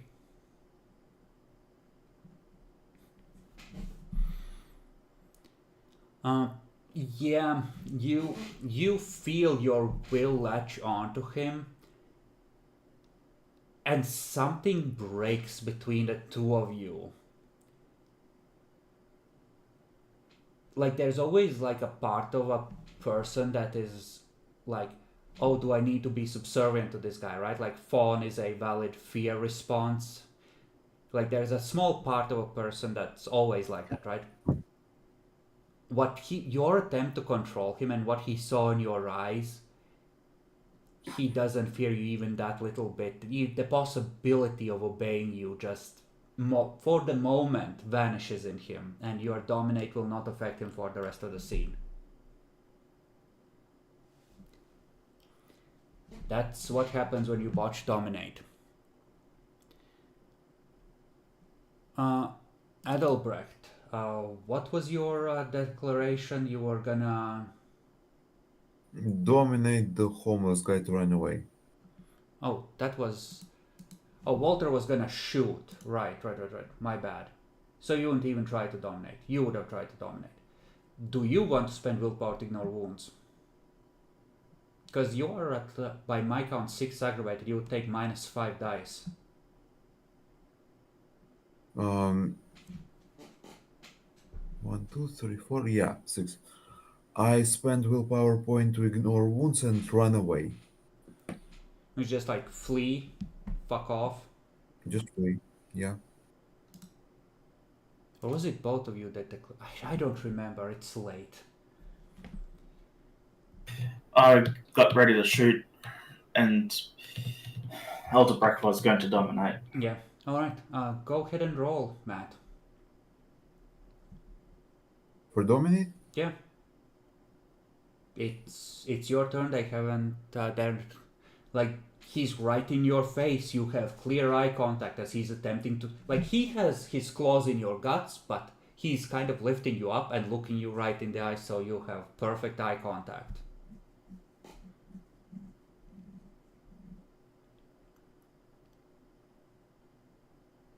Okay, that is indeed 5 successes.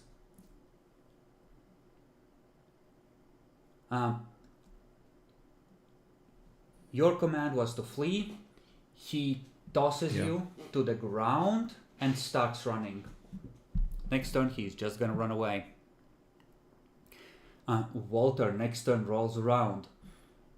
Turns out the werewolves sent someone who could fuck you, because they too are capable of learning from bitter experience and lots of dead werewolves.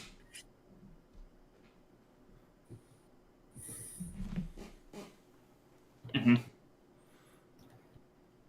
Well, my declared action is I'm going to try and numb the lawyer. Okay, how? Well, just going in for a biting attack. You will need to grapple the 8-foot werewolf. You could declare grapple, then bite or latch on to drain his blood. Okay, can I grapple one arm and then into that? Like biting, either to drain blood or do damage, it requires a grapple to be established first, right? You don't need arms free, you're fine. It's just that you need to use 2 actions. Yeah. Can I use my celerity to divide into that action? Yeah, absolutely. Exactly. Yeah. You still won't be able to drain more than 3 blood points per turn. Right? But, if you choose to go for the blood drain. But a werewolf with no blood in his system will be a dead werewolf. Werewolves are living creatures. These are the options available to me. So yeah, that's what I'm going for. Adelbrecht, it seems you felt the command take hold, The werewolf, one of them should flee next turn.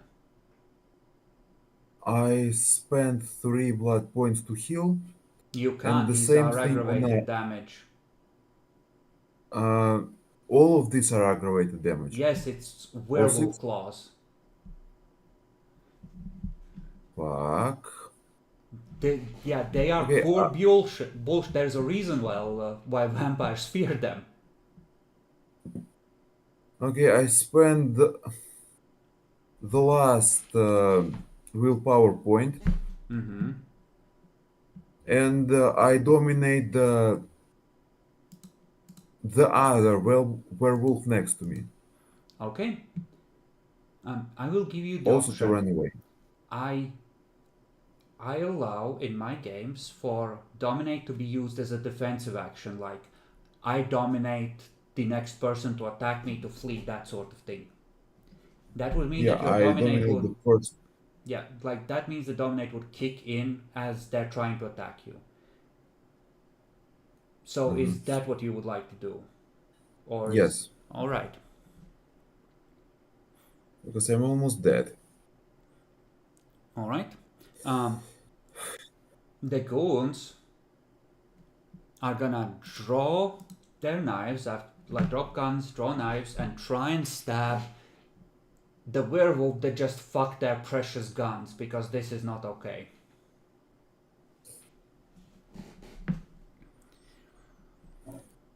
Marcus.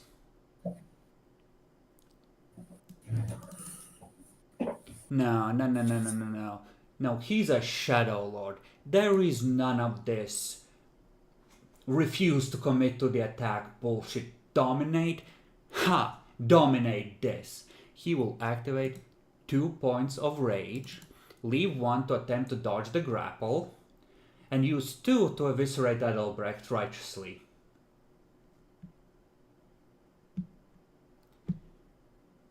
Conrad. Whoop, whoop, whoop, whoop, whoop, whoop. Flee for your life! And Bertram will step in between the two ghouls, daring them to fuck with him, and fuck it. 3 points of rage, 2 attacks each. Gulus Deletus.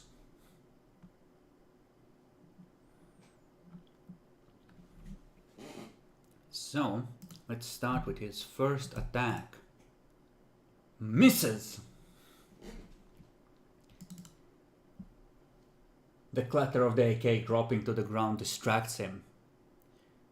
Marcus, roll your dominate, Adelbrecht, as you pull yourself straight through the pain and attempt to lock eyes with this werewolf and fend it off. This is the last chance.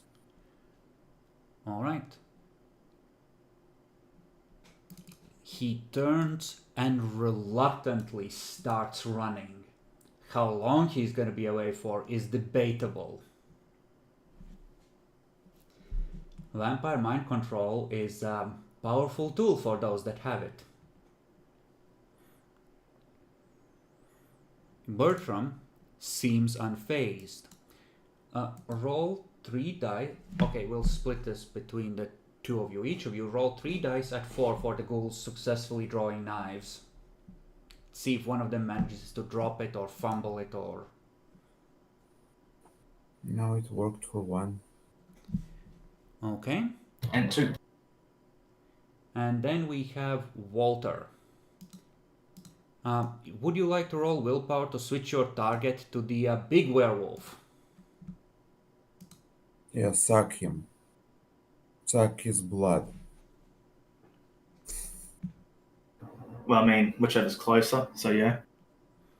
Give me a willpower roll. Oh, but there is no willpower. You Or roll just your my rating. rating.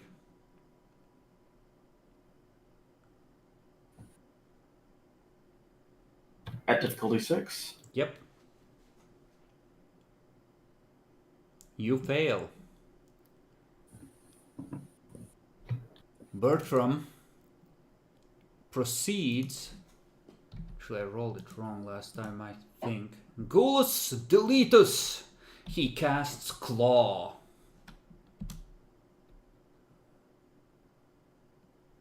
So that goes to this many dices. Matt, would you like to roll for Ghoul 1's Kevlar Vest? There's once again enough Kevlar for everyone. And the ghouls are practically sleeping in theirs given how things have been going. So 2 rolls, I guess. The first attack missed. You don't need to roll dodges or soaks for missed attacks. It's fine. So 4 just die. 1 went through. Actually, how many is it? It's 3 dice each at 6 for the ghouls trying to knife the werewolf.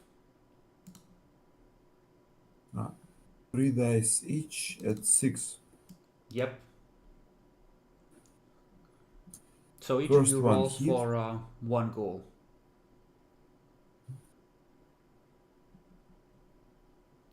And 3 strength, knife is +1 plus potence. Matt, 5 dice of damage, Dan, 6 dice of damage.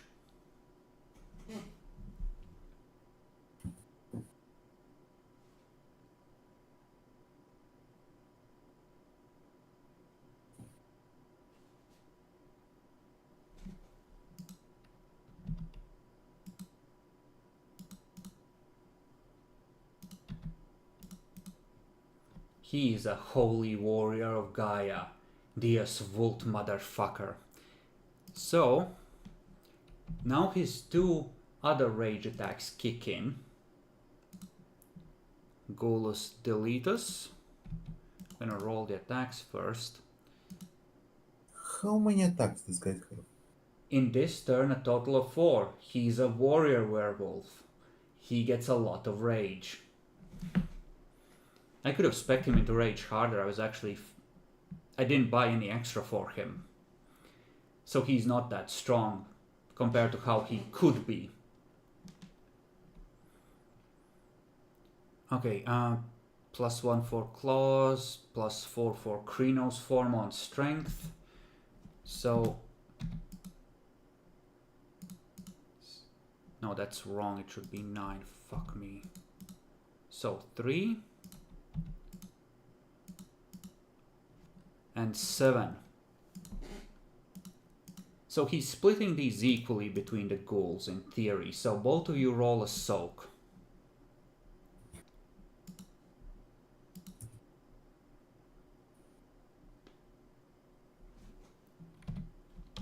Okay.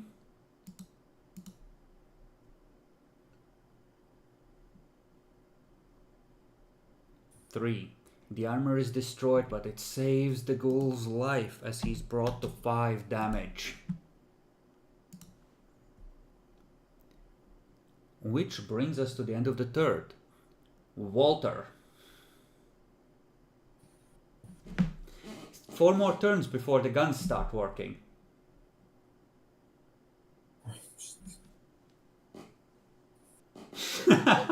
Don't make him to run away. This is hopeless.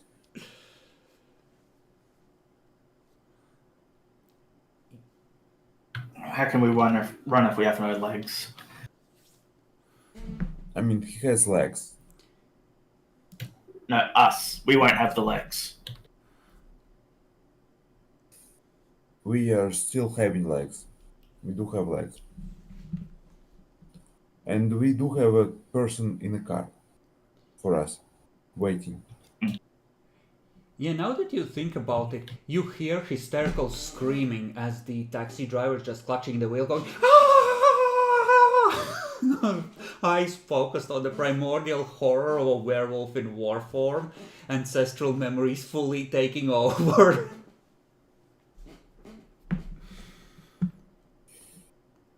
He's in no fit state to drive anyone.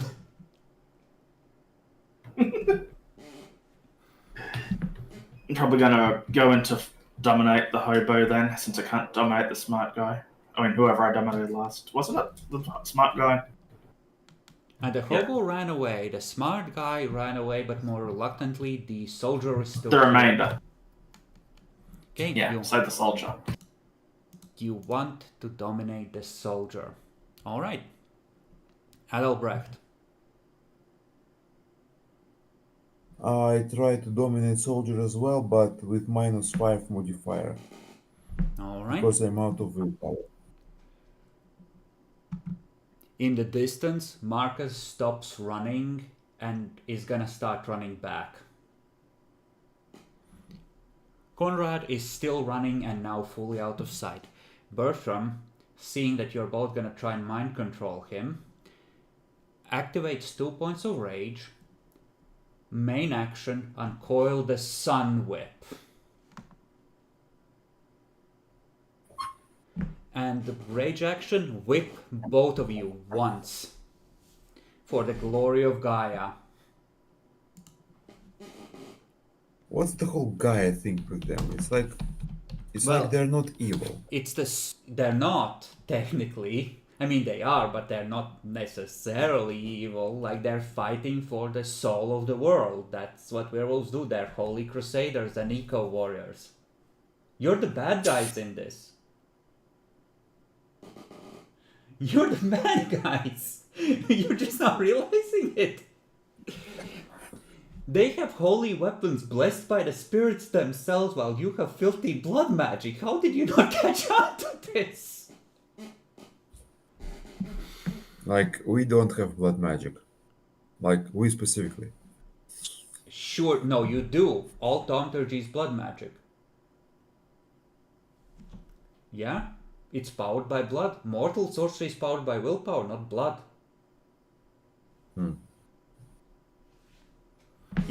What you're using is a horrible corruption of mortal sorcery. But you see the whip uncoil as he goes first in initiative, fall by his side, and you see little glimmers of light like reflections from a watch flicker across the pavement where it, flows over the ground. And the beast shudders in your chest.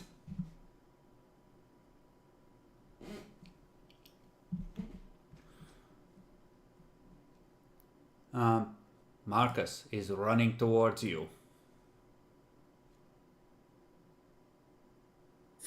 He will close the distance but be unable to otherwise act this turn. Goons will use willpower to ignore wound penalties. 6 dice each to stab at the werewolf with the Sun Whip.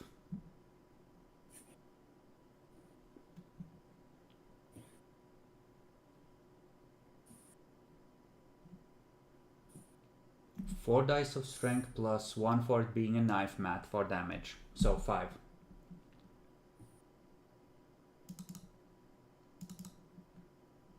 Ooh, that's pretty nice. That might actually hurt the werewolf. And it does, you dealt a damage. He's superficially hurt. Dan, you as well. Ooh. So 5 base plus 4, that's 9 dice of damage. Wait, hold on, did we forget about you? You were gonna leap at the werewolf, weren't you? I thought I was rolling for the other goon. No, but I think we forgot about you before.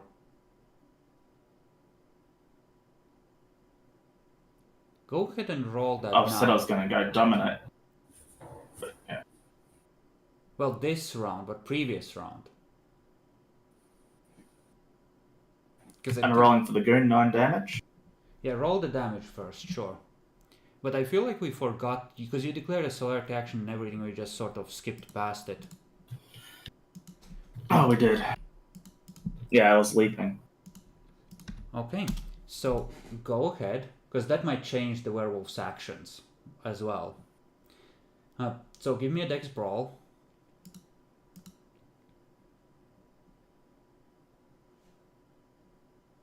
And you wouldn't be dominating on this turn as well, you would be continuing to chew on him. Okay.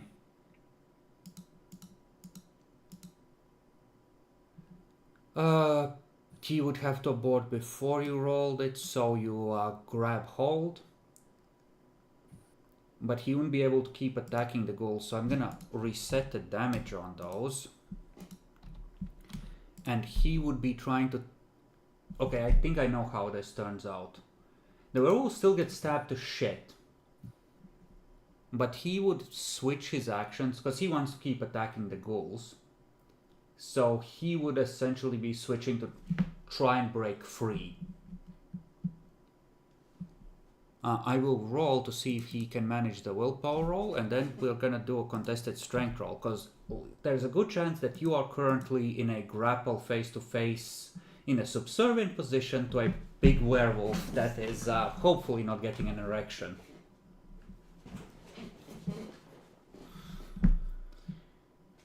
So, strength brawl, Dan, if you would.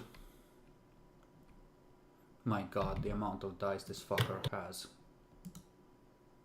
Please. Oh no, this is not good. So, yeah, no Sun Whip. Instead, at the top of this turn, we have to redo your declaration. And we have to redo what the werewolf does. So, you are now held in a grapple by the werewolf after you disrupted his effort to fuck up the ghouls. How would you like to proceed? Well, since I'm continuing, I'm in the grapple, so I'll continue my concurrent action then, because I need to numb. You wouldn't be able to latch on to feed on him, but you can attempt to use the bite to do damage at a +2 difficulty, because he's holding you down. And his plan, seeing that you're gonna chew on him, is effectively, instead of the Sun Whip and all that bullshit, hold you down with one paw and the other just repeatedly claw you in the face. Well, yeah, that's all I can do. I'm not gonna beat him in strength. Okay, so his main action would have, instead of drawing that, been to apply claw. Jesus Christ. Why would you try frontal assault? Why do you make me do these things? That's not the damage yet. Oh, no. That's just the attack. But he has 8 dice base in war form for a claw attack. Listen, most of the time with a large dice pool, it's a shit roll. Let us pray to the gods of dice that you survive this roll. You are incapacitated. Did you have any pre-existing damage? Yeah, I'm pretty done. I just had one aggravated and one regular damage. Then you are rendered into torpor.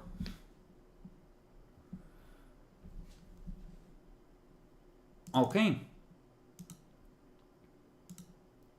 That means the werewolf will switch his attacks to the ghouls, will reuse the ones we had previously.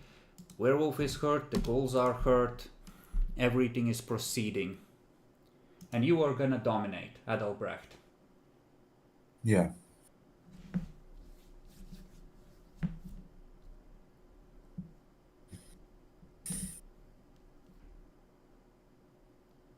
Okay.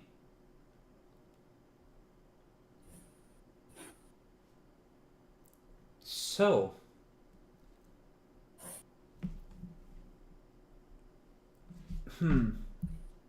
so how do we wish to proceed here? Because I need to think of a way to get you out of this mess of your own creation.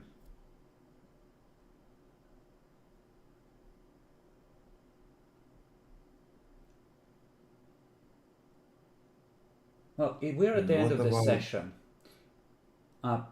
We can absolutely, like, if the new guy decides to join, we have the option of just flushing these characters and be a new coterie tries to resolve the developing situation in the city. That is a valid option after a couple of Tremere went missing. We You can. know, I'm all for ending in TPK. I mean, it seems earned at this point, doesn't it? Mm, yeah, but on the positive side, I understand now. I understand how Camarilla works, how this game should be operated. Do not fucking charge in front. This Yeah, no, that like you have the potential to live forever, so don't put yourself in a position to cut it short. I was honestly hoping we'd catch one guy before they got back to their place, but you know, I'm fine with that. He Dresden, while big, like middle of the night, it like our head start. The correct idea, in all honesty, would have been to drive past the place, identify it, and then fuck off and come up with a proper assault, right? But like, well, I think we leave it over the week and we decide how we want to proceed. Having like you get rescued randomly by some random happenstance once is fine. Walter is high enough in generation that an elder's blood would awaken him prematurely as well. So we don't have to end here. But I can definitely understand the temptation to be like, oops, fuck, that's too many deaths, I don't want to declare bankruptcy, start a new campaign. So let's discuss, Matt.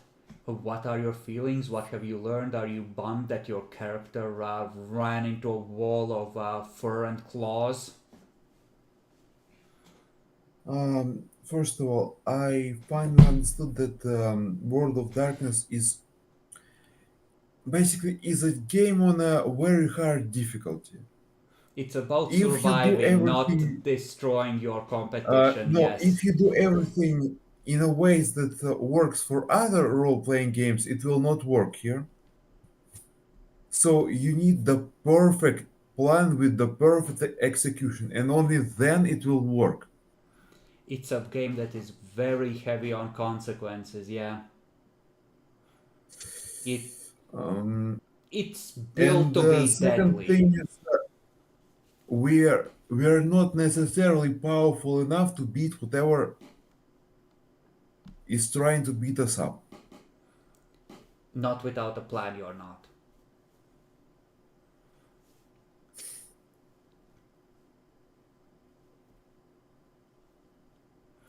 Another thing you could have done: go away, come back with the van, park in front of the building, and wait until one of these fuckers coming in and out, shoot them out of the back of the van, and drive away. And what does it give us? One dead werewolf, hopefully.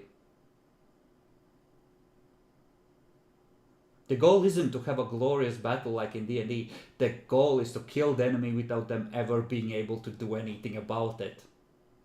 This is a game about plotting the perfect attack, not about executing a glorious charge. But you did good. You just you're still working on learning proper risk management, I feel. But like from where I'm standing, like you've gotten a lot better. Like you are 10 times better at planning things out than you were in the first campaign. Uh, but like I said, I'm not adverse to continuing with this. We just need to decide on the best way to do that. I am adverse to continuing with this. Like, this character has already too many problems.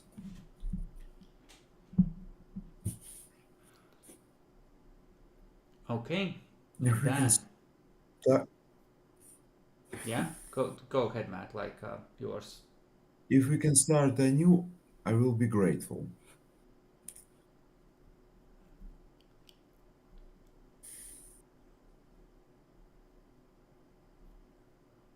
I mean, we can just, if we're continuing, we could do it in a way that results in the werewolves dying to a third party.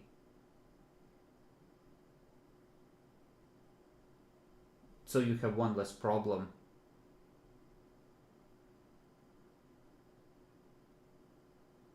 I'm willing to consider that as an option. But yeah, Dan. I mean, I had a lot of fun with this one, actually. Nice lot of combat this time around. Just too bad how things turned out in a little bit, but I'm okay with changing or whichever. I'm agreeable. Still. Being nursed to health in the basement of a Malkavian elder. See, I chased off the werewolves with my voice cause I'm special, and you're my little pet Tremere, and I'm gonna keep you and love you, and you're gonna be here forever.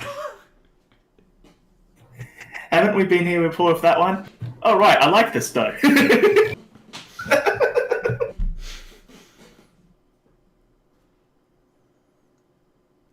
Okay, so what are our options? We could take a 6-month time skip if we want to keep playing VTM and start with a new coterie. We could have a third party rescue you, possibly including the new player would be a perfect way to introduce them. And be like, have an older vampire going like, hey, so I don't like how you've been running around. This is my kid, he's keeping an eye on you now. That's how you repay the life boon you owe us. And, that's an option. Alternatively, you go in a werewolf basement for a couple of weeks while they torture and interrogate you for as much information as you have on the every vampire in the city, because they're sure as hell would be happy to get information on the other leeches and taking revenge on all of your kind. And then you somehow escape a month later, which is also a way we could go with this. But it does mean that you lose a month of in-game time, essentially. Mm. And you... I mean, I've seen the videos. Which ones? The ones where that's happened. Huh? To other players.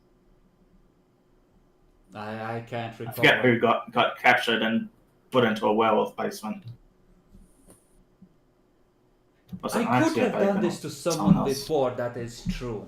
But, see, at this point you're essentially defeated, unless Adalbrecht desperately insists on fighting to the death. The pack leader is a Shadow Lord Ragabash, Dan. So they're not adverse to using spicy by werewolf standards tactics, like keeping a pet vampire as a information source. So...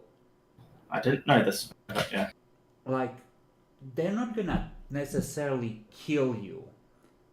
It makes sense for you to be taken prisoner. The ghouls are done for, though.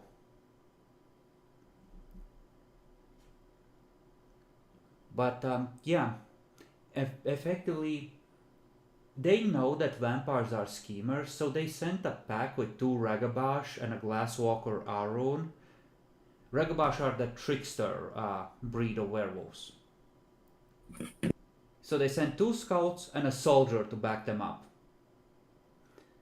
And they're from tribes that are adept at fighting this, or adept at understanding the way vampires fight. So they essentially picked out the best people for the job they had. And they decided to...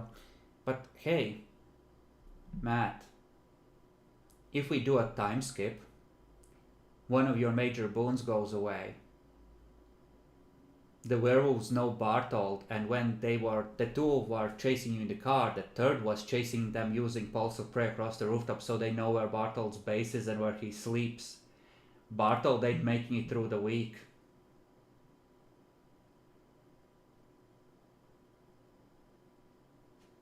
I mean, still, like losing goals is too much already. You can get new ones. Like I won't It's not permanently that bad, yeah. I won't permanently deprive you of the background dots. You'll just reassign them to either new ghouls or something else. It's just that the story would advance We can- by in-game time.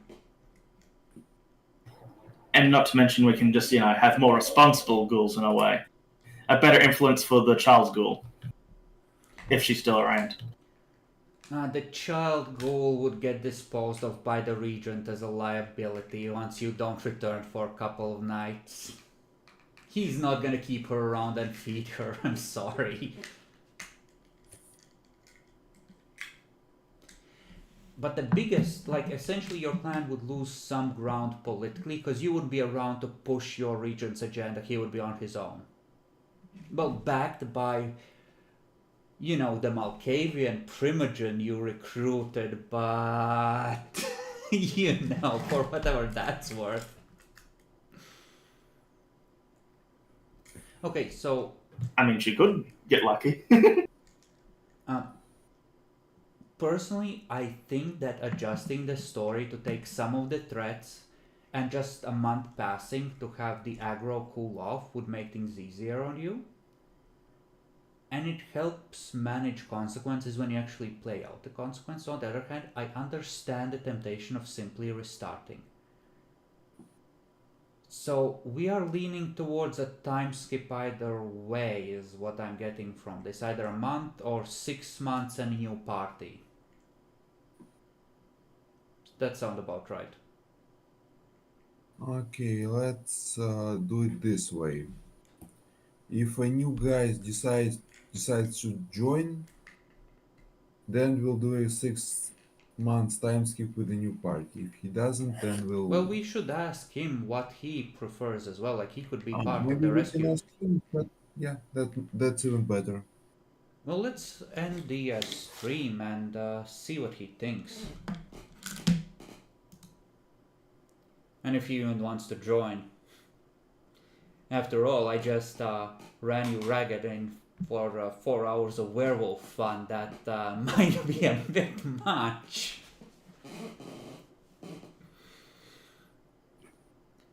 But yeah, let's